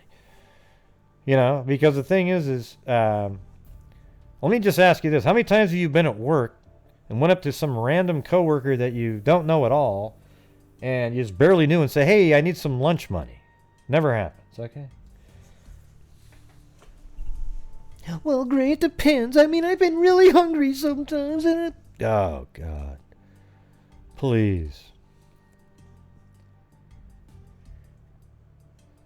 Man, that makes him, he sounds like a... Oh, Jesus. His wife told investigators her husband had had no affair. His wife told investigators her husband had had no... How do you know? The friend who rode to work with him that night denies knowing anything at all. Yeah, he doesn't know anything. As a matter of fact, when he got in the car, he blacked out for 2 hours and 30 minutes, apparently. They all told authorities that. Although it is tragic, they cannot help solve the mystery. No, they can, they just won't. So that's a stupid sentence right there. Not long after Patti was reported missing, the man gave authorities permission. You mean the boyfriend, okay? To search his home and business. They even dug up a recently poured concrete pad. That was in the Crime Watch Daily video. Yeah, but there was nothing there when they removed the pad. So all proved fruitless until someone noticed a new, I guess, tonneau cover in the garage. So the cover for the back of his pickup truck. He had only just bought it, he said, and had it on his truck bed for just a few days to cover some fishing gear. Forensic analysts examined it for evidence. They turned up a few cat hairs. Patti veterinary confirmed they came from her animals. And they found a single spot of blood. Investigators think it's Patti's, but real life isn't like TV crime shows. It is now, though. You can submit that. Results aren't immediate. Action isn't always quick. Often blood and body fluid samples are tested repeatedly over time as methods to provide more accurate results develop and advance. This sample is so small that there will be no second chance, and technology hasn't quite yet caught up. Well, that was 2010. It has now. We get only one shot at this, and we know it. Oh, wow. So it's not a drop of blood. It's a freaking tiny little speck of it.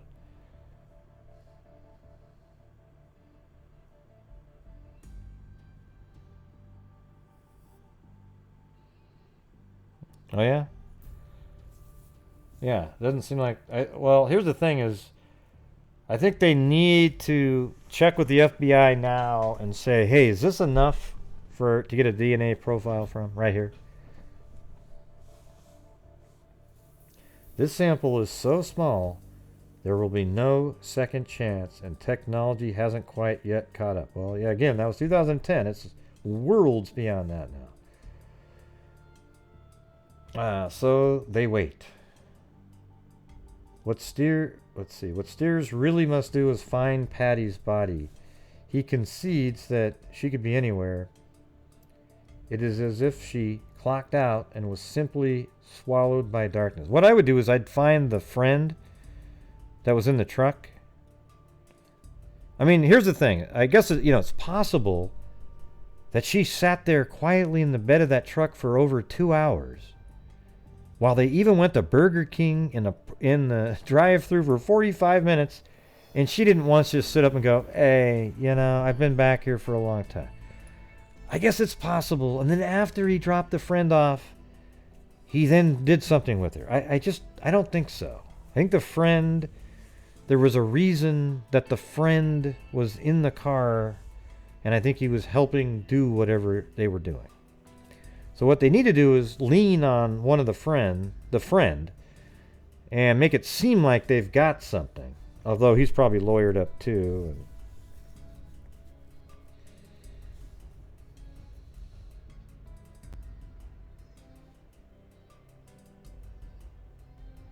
Huh? No, he killed her because he now knew that the gig was up. He had to do he needed to make a decision. Oceanic Moonbeams. Because before it was just, yeah, I'll take money, I'll pretend that I'm going to do something. And then she was like, okay, well, I need you to actually do what we've been talking about, because now I need to start paying back the 401k. And then he knew that the jig was up, and his wife didn't, maybe his wife knew, though. I don't know. Maybe that's what you mean by boundaries, I guess. Right, but that's not really a boundary. It's like a...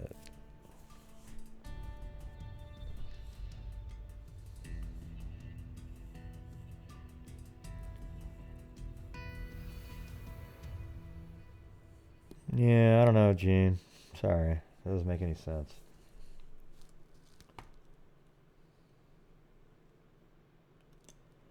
All of Honda's property... He concedes that she could be anywhere. All of Honda's property, as well as thousands of acres across the 3 counties, were searched on foot and by horseback and four-wheeler, and from cars, trucks, helicopters, and airplanes. Divers have scraped the bottoms of quarries and sunk special cameras deep into ponds. Dogs trained to find dead bodies have run through thickets and woods. You name it. We've heard it all, Steers said, but we'll keep looking. If we get a tip that she's behind the oak tree, then we go look behind the oak tree. He has, of course, considered that his theory could be wrong. What if Patti simply took off, sought a fresh start? Because she didn't. She didn't do it. The chances of that are nil, okay? Because she was dating that guy. He's the one that's lying about it. Do you think she was telling family members about this guy for years, or for months and months and months, I guess, while they were dating? I guess they dated for on and off for a few years, right? You don't think that you think that was just all a setup for the one day she's going to just take off on her own? No chance.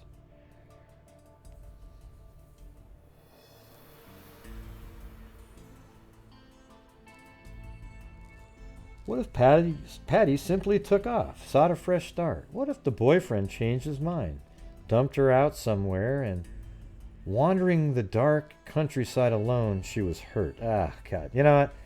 That shit right there is what I hate when people make comments like that in the comments. Do you get what I'm saying here? That kind of just, the what if... Look at that. What if the boyfriend changed his mind, dumped her out somewhere, and... wandering the dark countryside alone, she was hurt? What if aliens abducted her, too? Did you put that one in there? That's just... You could have 1,000 what-if stupid comments like that, and they're not useful, okay? They're not. Yeah, what if he drove her 62 miles, said, hey, you need to get out of the car, I don't want to take you, and then she was walking, and then a 7'9" guy picked her up, and you go through this whole thing. It just, who knows, okay? But that's just such a dumb, even speculation right there. Look at it. What if the boyfriend changed his mind and dumped her out somewhere? Hey, get out of the car, and then while wandering in the dark countryside alone, she was hurt. Well, what if you're an idiot? Okay, here, listen. If that's true, then how come the guy's lying about it? He could have just said, yeah, I left her out on the road out there. Anything. But instead, he pretends he doesn't know her. Oh, yes, he did buy her a couple lunches here and there, when she was short of cash. Even though she gave you $90,000. Well, so, of course, maybe it is possible she wanted some money for lunch because you had all of her money. As a matter of fact, you should be able to buy 90,000 lunches in a row with that, okay? Or at least 45,000. Over the years, the detective has pored over Patti's records, chased down leads, traced rumors, and interviewed potential suspects, former boyfriends, co-workers, homeless guys said to have bothered a few, local women, blah, blah, blah, blah.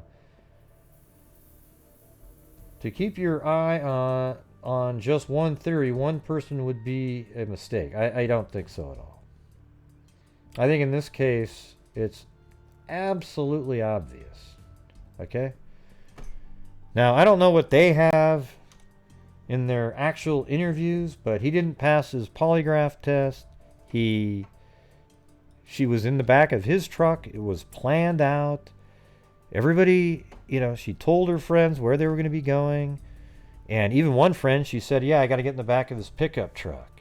Well, how did she know that the pickup truck was going to be there if he doesn't normally use that? Remember they were saying that he normally doesn't take his pickup truck, but he was this night. So how did she tell her friends that she was going to get in the back of his pickup truck if he was driving his other car? He must have told her, hey, I'm going to be bringing the pickup truck. That's what we'll need. You need to get in the back of the pickup truck and hide. You can't, like if I use my other car and you got in the back seat, he could see you. So you'll need to get in the back of the pickup truck.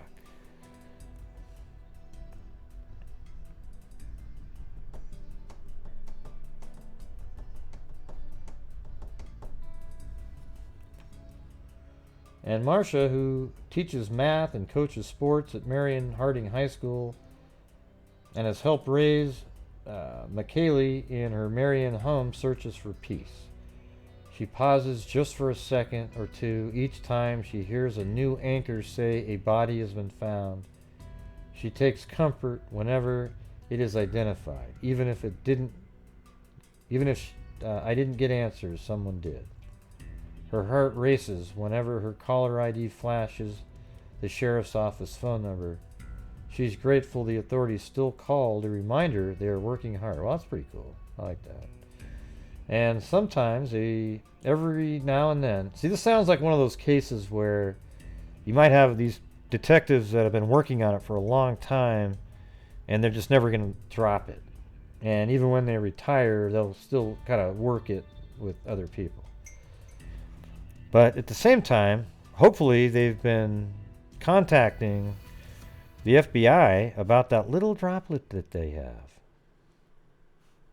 to test it. Well, it's interesting that they do keep calling her and say, hey, we're working on it. Those are the types of cops that do that. And sometimes, every now and then, she still cries, just last week, more than 9 years after she last spoke to Patti, she called her sister's old phone number by mistake. Time, she says, simply cannot change sometimes. Some things. Yeah.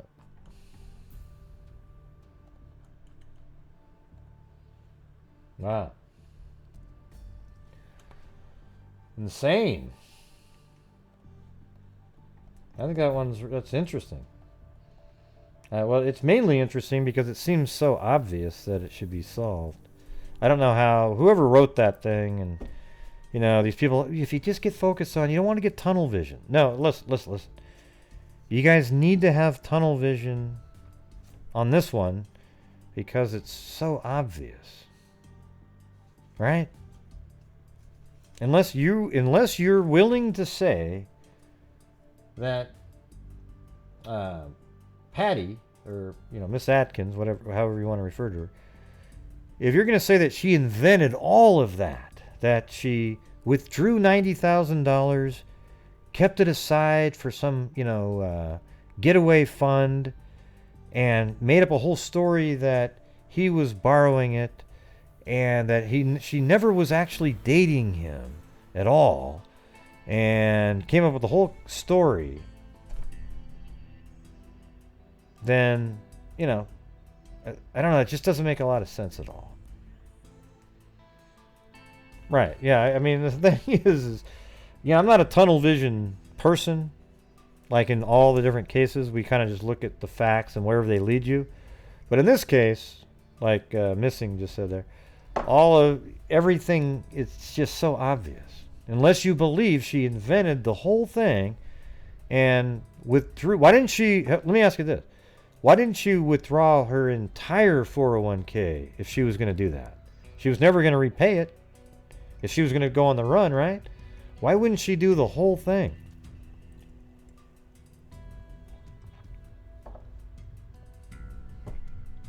Because she was going to be on the run, start her own new life with cash. Right. I don't think you'd leave any bit sitting there.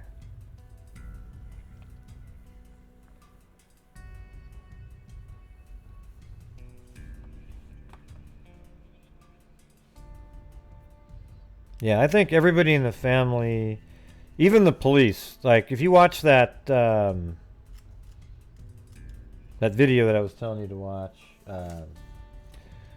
the officer in charge, and that video was just made last year, they think that the boyfriend did it. They just don't have that one. Now, I'm not sure why the cat hair doesn't count as her being in the back of that truck. How would her cat hair be in the back of his pickup truck? I'm not sure why that doesn't count as much as a little tiny droplet of blood. Now, the droplet of blood would show that she was bleeding in the back of his truck. But if she was lying down in the back of the pickup truck, I could think of 1,000 ways she might get a little bit of a cut or something as the car drives around doing different things.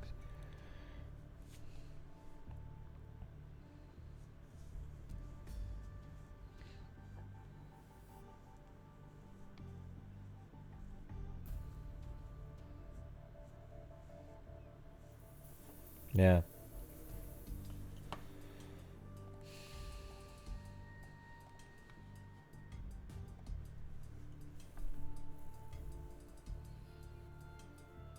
I know, isn't that crazy, Gina?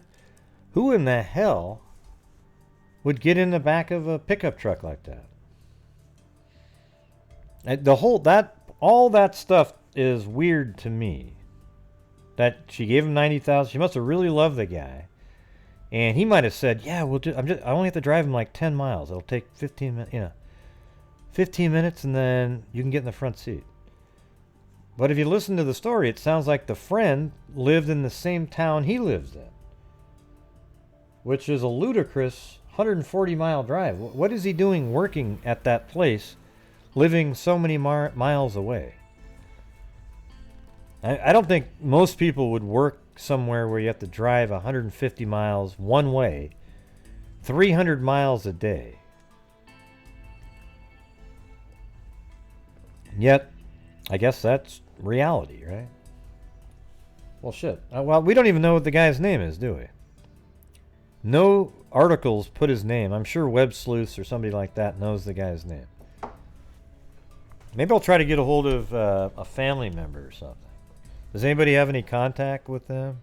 How about you, Andrea? Are you communicating with any of them?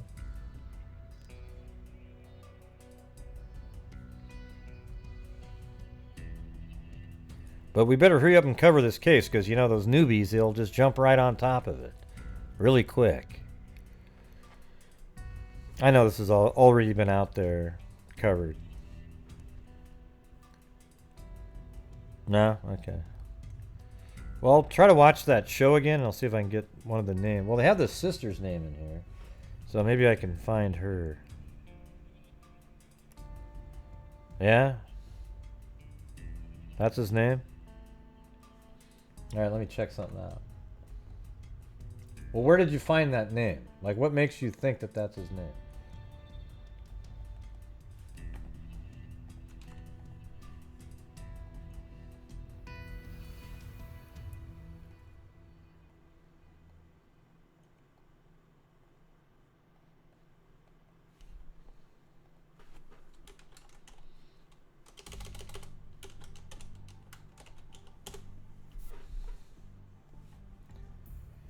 And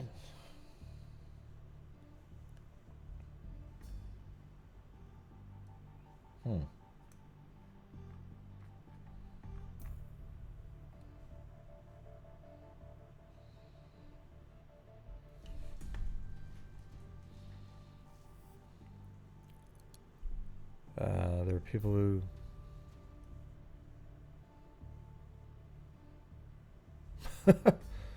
Yeah, I'm still here. What, do you think I was quitting, Susanna?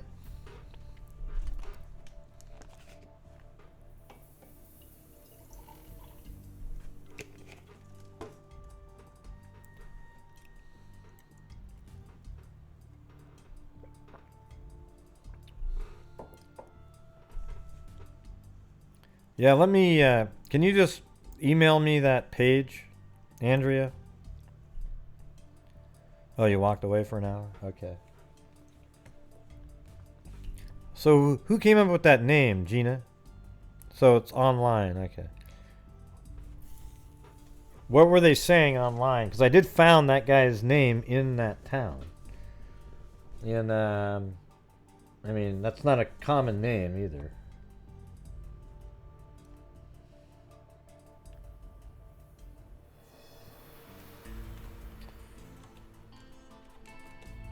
Yeah, that was 2005 also.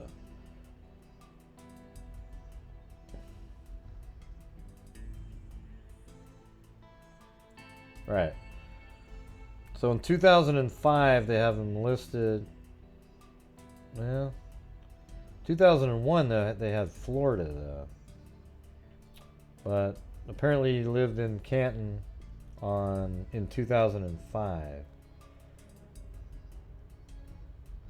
I don't know. It's hard to know. And they say he's 45 years old. Well, that's another one. Let's see this other guy here. How old would he be? So it'd be 29. If she was 29 in 2001, she'd be, 48 now. So 45 is reasonable, right?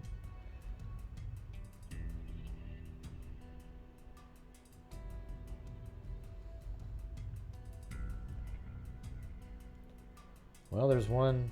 I don't know. There's actually a few of them.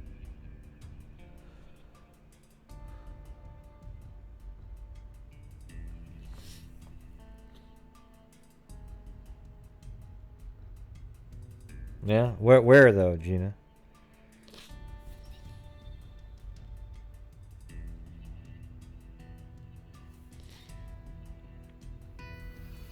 Okay, that makes sense.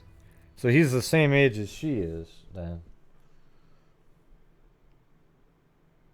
Wait, you looked him up? Well, what do you mean you tried to look him up? There's a whole bunch of Brian. There's one that's 45. There's one that's 36. And then another one that doesn't have an age that I'm looking at. But this one lives in Canton, Ohio right now.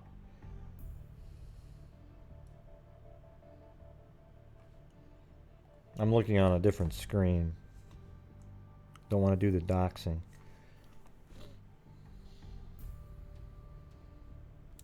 I'll just look it up tomorrow or something.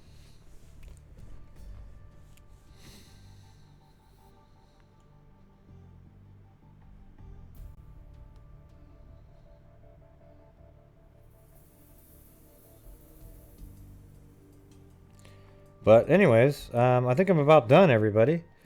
And what's cool is we stuck to, other than my asides where we do some humor, we stuck to the same case the whole time. Man, I just, man, it's just frustrating. It's even just a frustrating one to read because it's so obvious to me. I don't know what else it could be. The guy, either you think that she invented this whole crazy Gone Girl type story where she had all this money stored up and then invented this fake lover at work and then made up a story about getting in the back of his pickup truck and the guy didn't even know her at all. It was just all fake. You'd have to believe that, because if you don't believe that, like I don't, then you then have to realize that this guy is completely lying about everything. He lied about the 45 minutes at a Burger King. He lied about not knowing her. And he lied about not having an affair. Lie, lie, lie, lie. He didn't pass his lie detector test.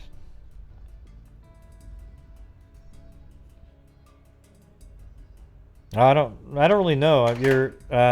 The bodies in Sweet Home stuff is confusing because I don't even really know what they are. You know, it's like the emails didn't make any sense. They were all over the place. So it might be something I'll just have to look it up and try to figure it out. Like there's too many. It's like, well, that guy was a girl. Was this other guy? Then a vehicle. It was too disjointed.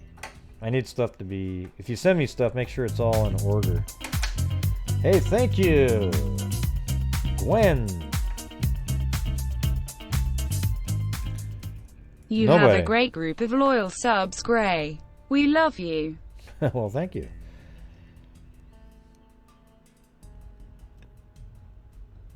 Yeah. Because I was trying to read it. You even said that too when you sent it to me. You said, yeah, it's kind of confusing. Yeah, so I get all these emails out of order, and then after a while, they're just like, man, I don't even know what I'm looking at now. Because remember, it was like, oh, there was 2 bodies sort of in the same area. And we found, you know, it was on a Warehouser Road.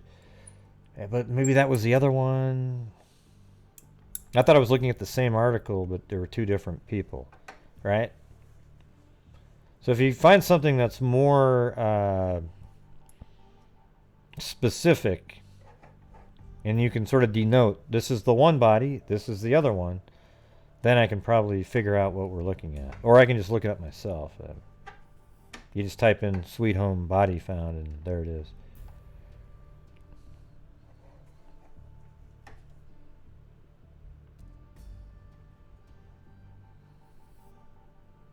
I think the one that was found on the logging road is definitely going to be something nefarious. Yeah, send me an email with them in order. Like, here's this one, and then here's this one. Then I can read both of them. And that makes, because it makes it so much easier for me, because I didn't even know that there was 2 cases. I just thought they were giving the different description of the same. They had the same road mentioned in both of them. But I think there's definitely something nefarious on the, unless they're related. If they're related, you know, it could be, you know, it's nefarious no matter what. Like if you're out in the middle of nowhere like that on a logging road, what were you doing there?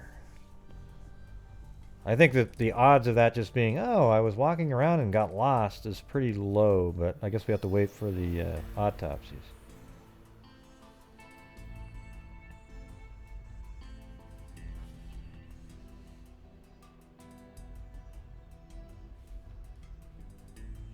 Yeah, well, send me an email, Gina.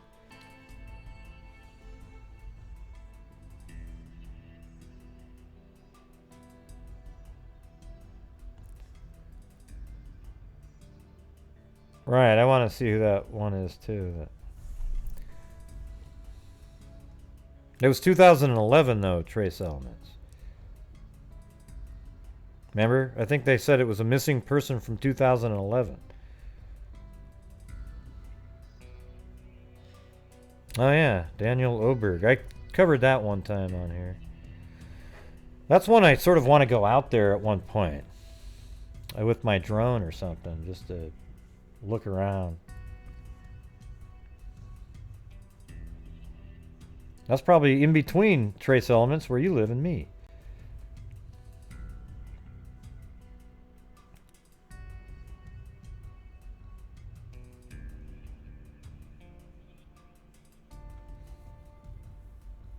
Yeah, John Lorden also did a Daniel Oberg. He actually met with the dad there and everything. Or not there, but on a call.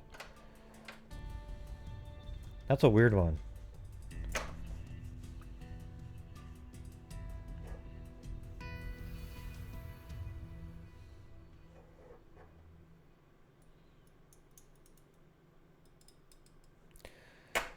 Okay, everybody. I think it's bedtime. Thanks, Sean Beecham.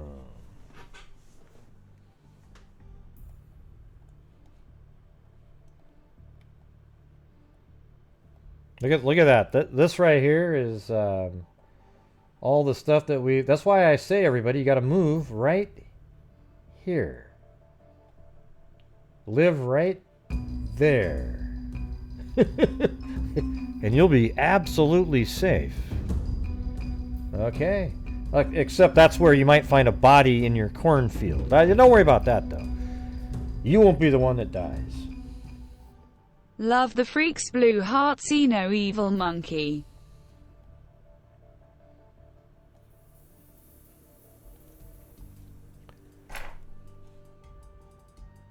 Thanks, Sean Beecham.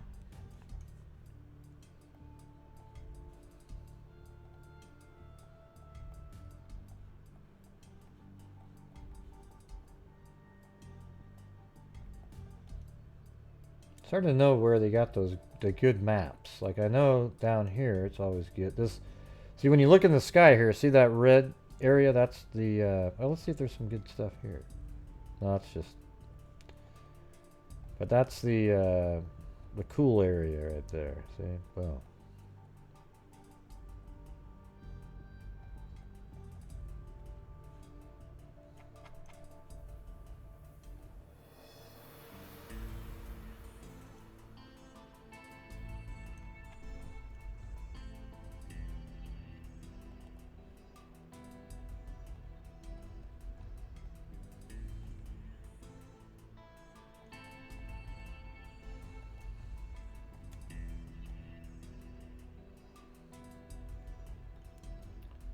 wow, look at that weird looking. What's up with that?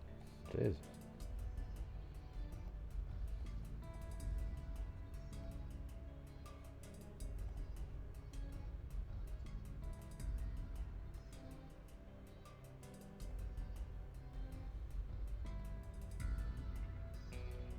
Now, if that ain't Mars, I don't know what is.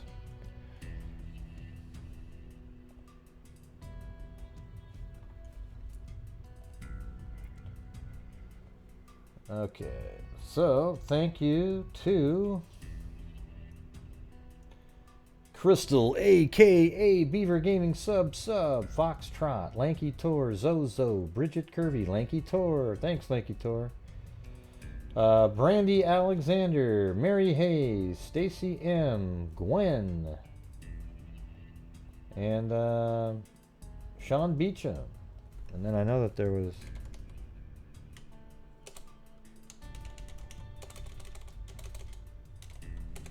what are you up to on likes, by the way? We got to get that up a little bit.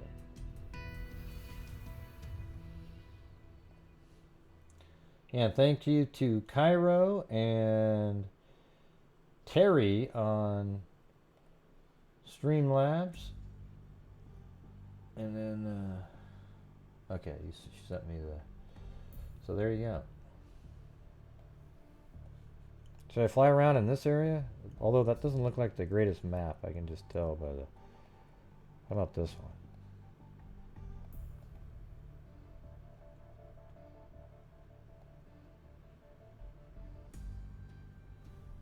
one? Mars.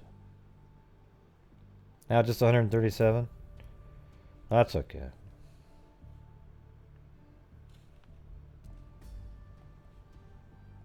I'm not even sure what likes do anyways. Hell, hit the dislike button, everybody. Who gives a shit, alright? Here we go. Nah, don't hit it, but... I think you get... If you do 50-50, though, they love that. Because people come back and they're arguing. Because there's people that disagree.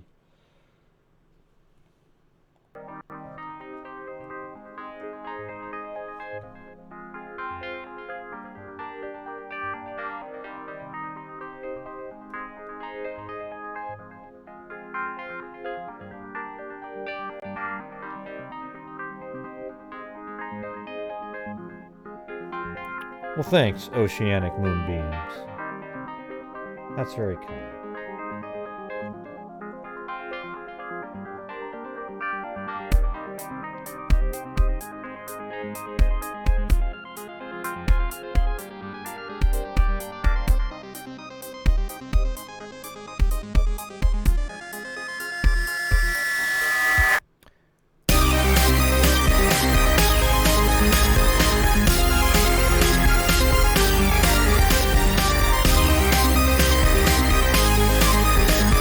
It doesn't really work.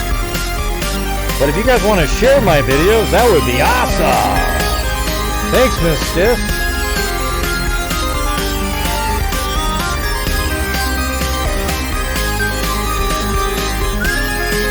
I hit the like twice, night everyone blowing star, kiss Mark Crescent Moon.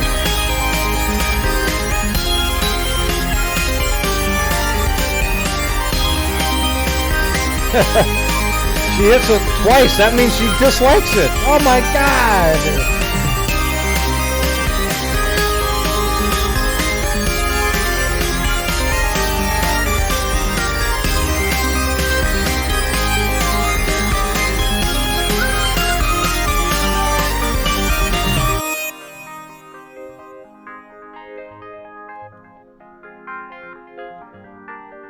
I bet you there's a body out in this area somewhere. We just haven't seen it yet. The pyramid.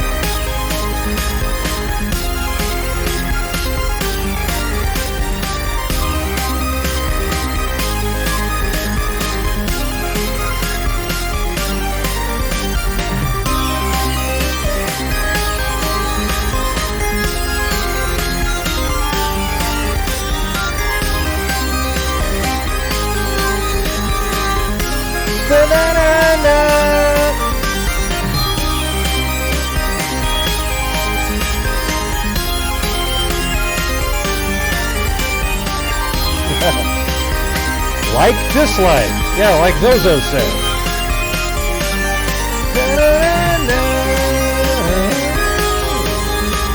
I can't do that note.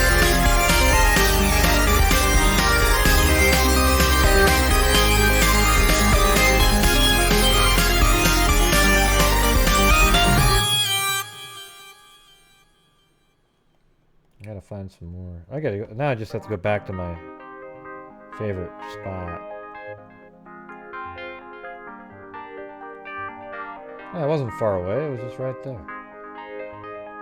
See, that's just so much of a better map. Look at that. They don't have, that's not everything's like this good right here. Like, look, there's a guy sitting on top of that rock taking a crap, and you can make him out perfectly. It's amazing. Look at that, he's right there. He's just...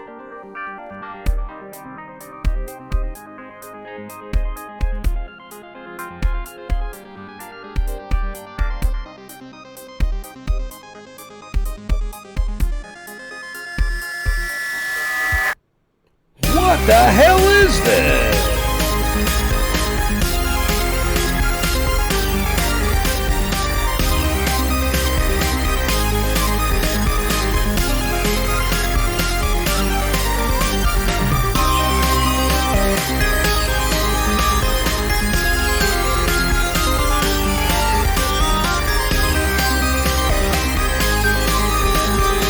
Hey, thanks, Lane Dune. Happy Easter, Lane Dune. Or Laney Dune.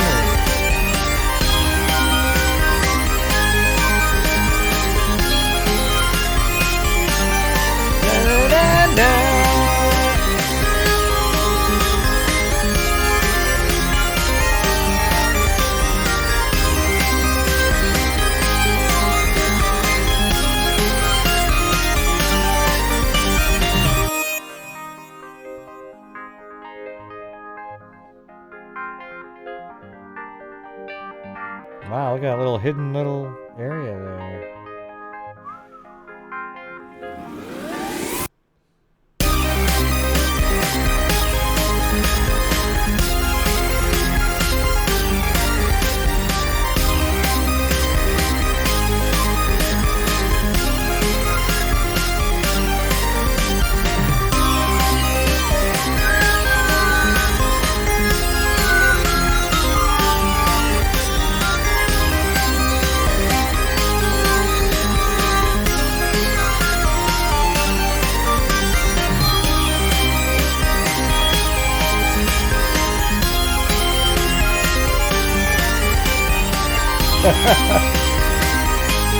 Yes, hit that like button 58 times.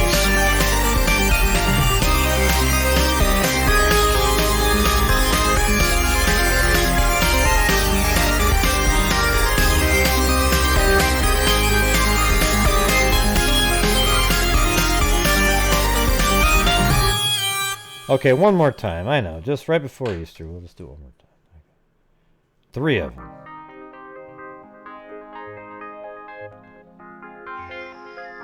Let me see if I can go right through that little hole there. Here we go. Ding, ding.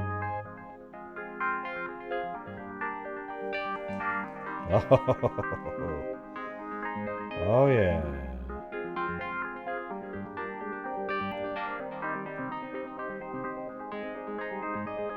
What the hell is this?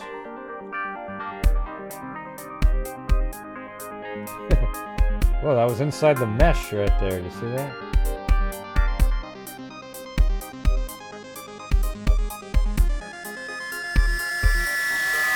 Look at all the faces on those rocks.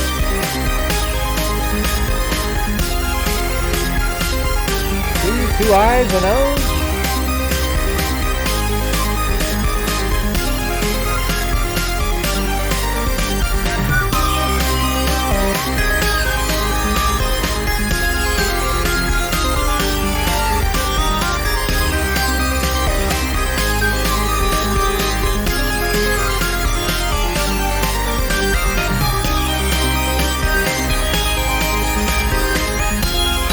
Da, da, da.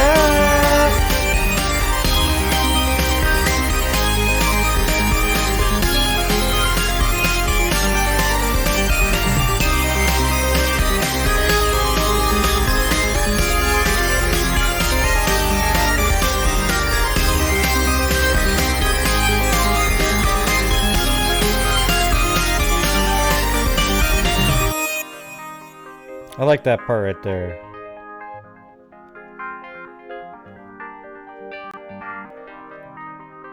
Hey, I love pizza. I love pizza too.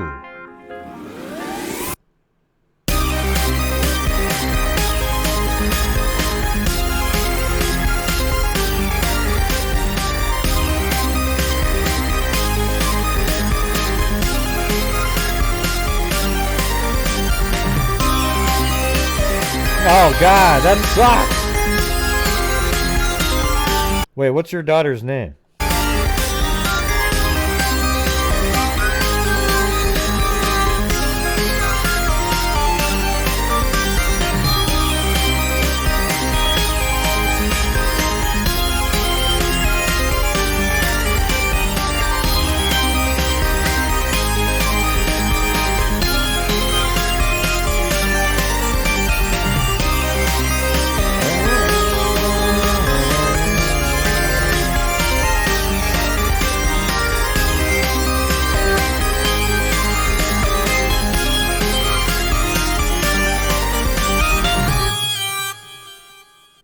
Oh, look it.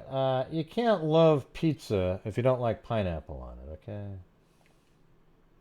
Canadian bacon and pineapple taste good. Anyways, tell your daughter not to cuss, okay? I didn't know that I was training her when I said, what the hell is this? Now I can just picture this little kid, you know, sitting there going, what the hell is this, Mommy? Hey, Mommy, Mommy, Mommy. Mommy, listen.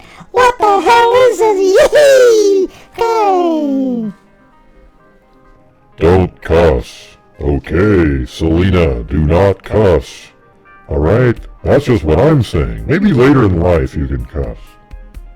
Okay, yay! What the hell is this?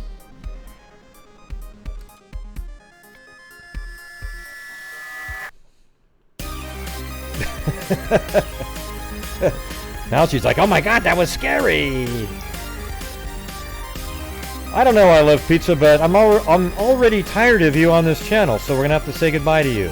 Have a good night. Na, na, na, na.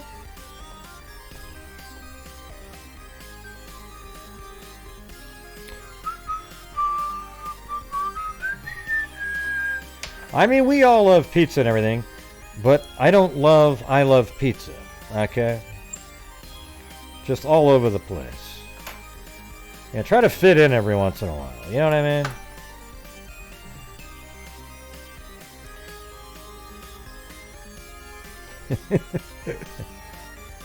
Yeah.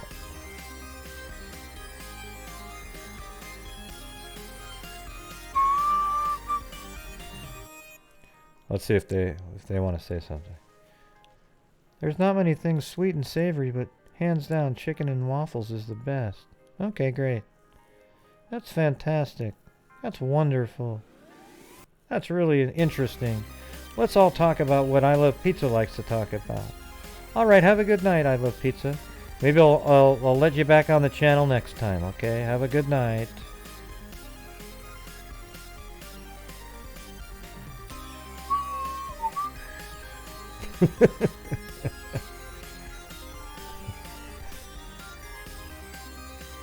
She doesn't love me.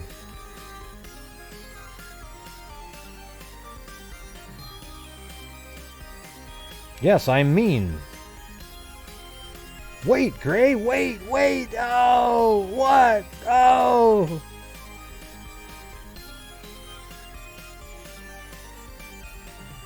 It's Gray. Yeah. Gray, what? I don't know. Gray, it's Gray, what?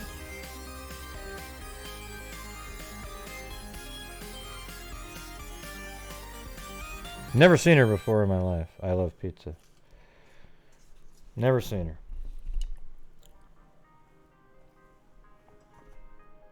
That's right. So mean. She loves freak this you. No, wait, Gary, Greg. Hey, listen, tell you what. If it makes it easier, just call me Jim.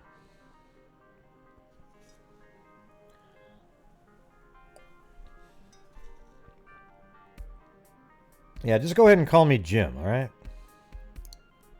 Yeah, like the gym that you work out in. Jesus. Wow. The IQ of the channels just dropped dramatically.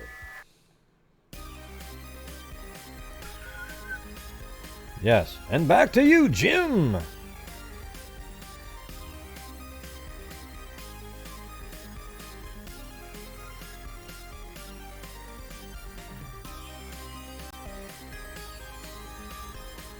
Yes, everybody.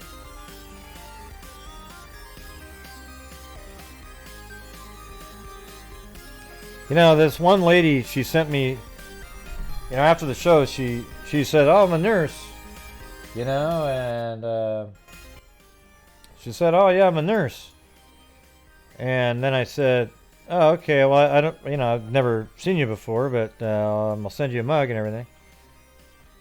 And then she said, yeah, because I can't buy a mug for every single nurse that's watched my, you know, if you're somebody that I see often and you support the channel, like, then it's easy to go, oh yeah, you know. But just some random person, you know, I still send her a mug, right? But then she starts getting into, well, I just don't comment because you guys block. This is after I sent her the mug. Because you guys blocked me and, you know, and by the way, CNAs aren't nurses, okay? They're not nurses. It's like, really? Wish I could request the mug sent back now. Yeah, we all know that they're nursing assistants, okay? But the whole hospital works making the jobs much easier for the nurses because of CNAs, all right? Yeah, it was the most ludicrous conversation I've ever seen.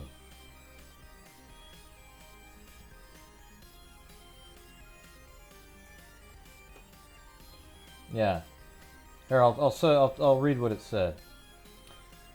I said, I don't recognize you, but thank you for what you do. And then I sent her a mug, you know. And I even gave her the receipt of the mug. And then she said,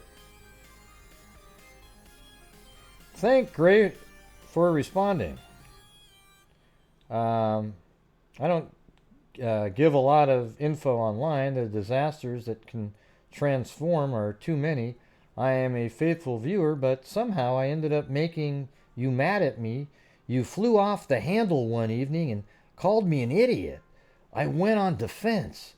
That earned me to be muted, whatever that means. I still watch on spite of being unable to comment in live chats. You do have the best stream for viewing in learning of these notorious murder cases. I truly enjoy your Google Earth presentations. Again, as in the past, I sincerely apologize for my part of the negative response to your outburst.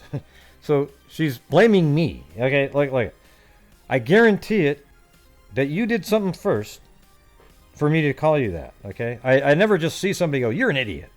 It's always when they're saying a bunch of shit, and then I throw that in there. Yeah. Okay. So you see how, oh, my part of the negative response to your outburst. This is the most passive-aggressive email I've ever seen. I don't take kindly to being called names in a public setting. Well, I know. That's too bad, though. Whenever you say something, you probably said something absolutely ludicrous. I get it. I also shake my head at obvious stupid people in these streams. I understand creators having zero tolerance for trolls. I assure you, that was never my intent. Hopefully I can receive another chance in the future. For now, I am in the audience and kept silence. And then she goes on this huge career, like all these things that she was doing.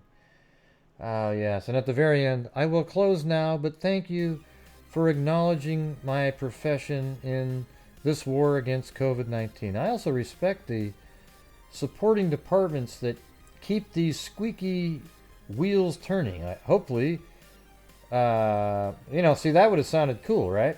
I hopefully will have great news. The war has been won. Thanks, Gray. And then, sincerely so-and-so. And at the bottom it says, P.S. Washington state law acknowledges RNs and LPNs, the title of nurse CNAs, as vital to team are not covered by said title. I didn't ask you, though, idiot. Okay, so now I'm calling you an idiot again. All right? Man, I wish I could take back the mug, because you're not somebody that I want to support. Jesus. What a...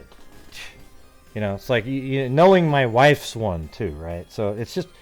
That's probably one of the most passive-aggressive emails ever. And all it was, yeah, I don't recognize you. But, yeah, and then I sent her a mug. But I said thank you and sent her a mug. And then that's the response I get, this long, drawn-out, pile of shit response, okay? Yeah, it's amazing. It's amazing. She probably sits around stewing. Well, you can bet this, that I won't be unblocking you now if you were blocked. But enjoy the mug. All right, everybody. Hey, thank you guys all for... Yeah, I didn't want to show it to you because it's got her names and everything. I don't want to have her name out there. I'm not trying to...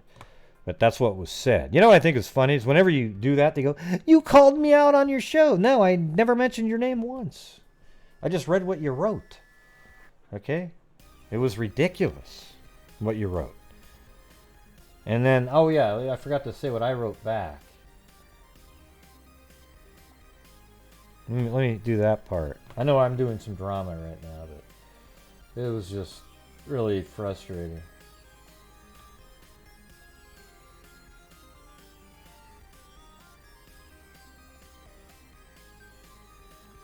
I said, well, Washington must be full of idiots then. See, like right here, you reply in a passive-aggressive. I never just outburst at someone without doing something, without them doing something first. And then kept silence. I didn't even remember or know anything about you being blocked. All you had to do was ask whenever that was to be unblocked. I can tell you your passive-aggressive writing style that it's easy for you to get in trouble with people who get it.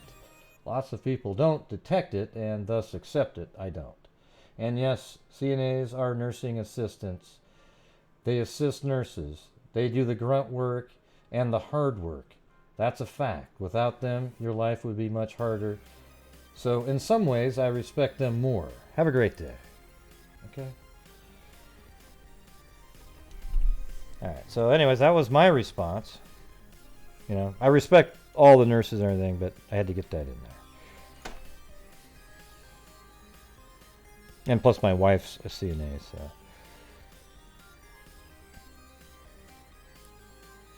Awesome.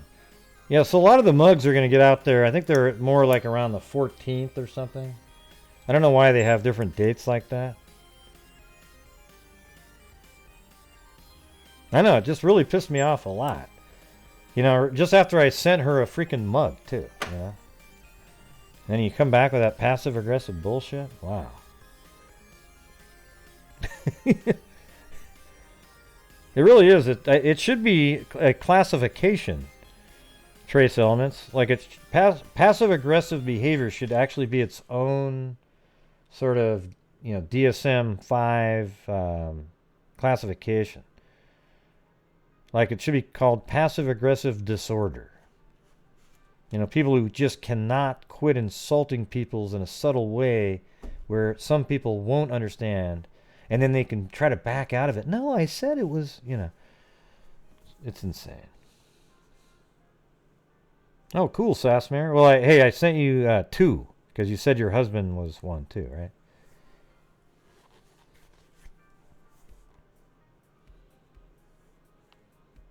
Yeah, moron disorder. You got it. Yeah, it's crazy, man. I don't know, man. It actually made me really angry, but I'm sharing it because that's the kind of stuff I sort of just deal with, not all the time, but I have stuff like that often in my email. And this is just one that was just a little too much given the circumstances out there. Oh. And it looks like the bar tent. What happened? What was that? For mug for .io. I don't even know what that was. What was that?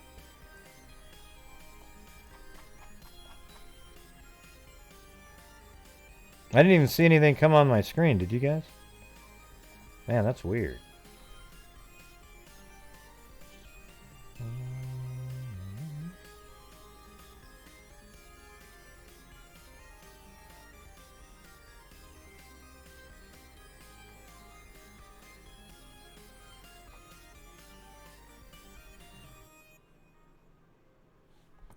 Oh, there it is. Wow, that was ahead of time. Hey, thanks, Miss Skiss.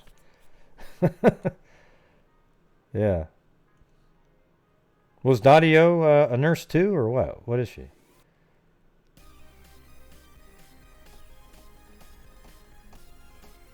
Oh, you're not a nurse, though. Okay, well,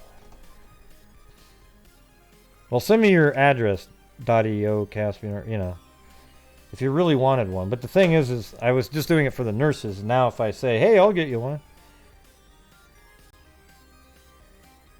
Okay. Well, I mean, the thing is, I just donate a big chunk of money at the end of the month. I don't have anything set aside separately like that. Oh, okay. Well, thank you. Thank you.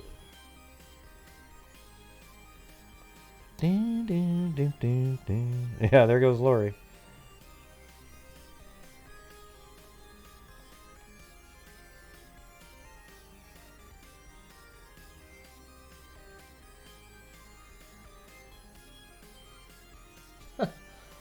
Yeah, it's just weird. Like, I just got another one of those weird emails, you know? It's like, God, really?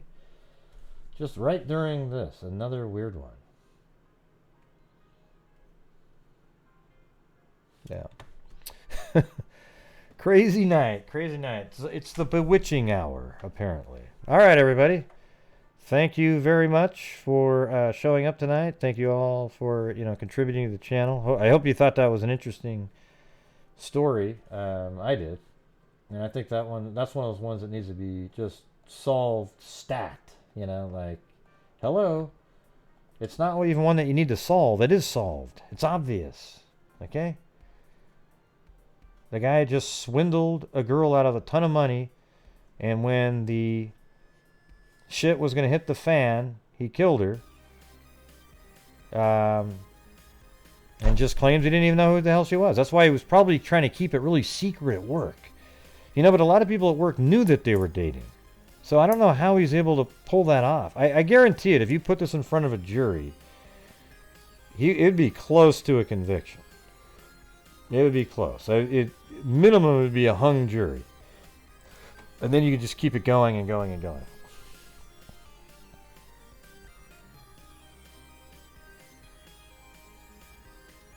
Show was assumed gray? I don't even know what that means. Show was assumed. Oh, awesome. I get it. I actually read it again. I was like, oh, I think that, yeah, I know what that means. And then now you just confirmed what I was thinking. See? All right, yeah. Yeah, so I'm going to see if I can find some more out about this one. See if I can get somebody on maybe at some point. So, all right, everybody. Thank you very well. Keeping it real when you watch it, it's, you know, there's moments where I'm talking about it, then I do some of my little humor aside shit, and then I get back to it, and, you know, but once you get through the whole case, you'll see that, my God, really, I would recommend in the description I put the links to different things. You might type her name in on YouTube and check out that Crime Watch Daily episode. Had a lot of information in there. I know, I'm starting to figure it out. I predicted that assume meant awesome before Miss Skis typed it in. I think that should give me some bonus points in terms of earning my degree in girl code. Okay?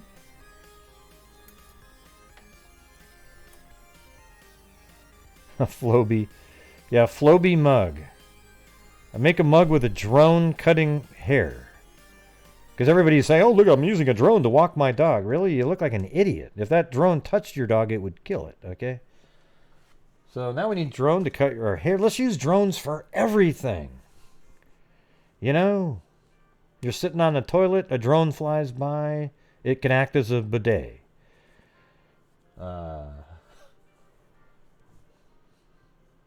Yeah. All right, everybody. Thanks. Thank you for showing up tonight. And as I always say, everybody, until next time, be safe out there. 2, 3, 4.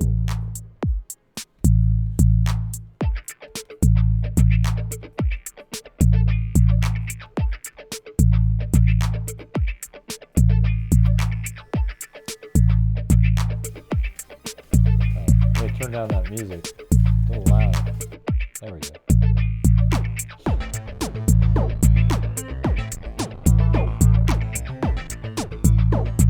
Oh, yeah, and thanks, Andrea, for the show.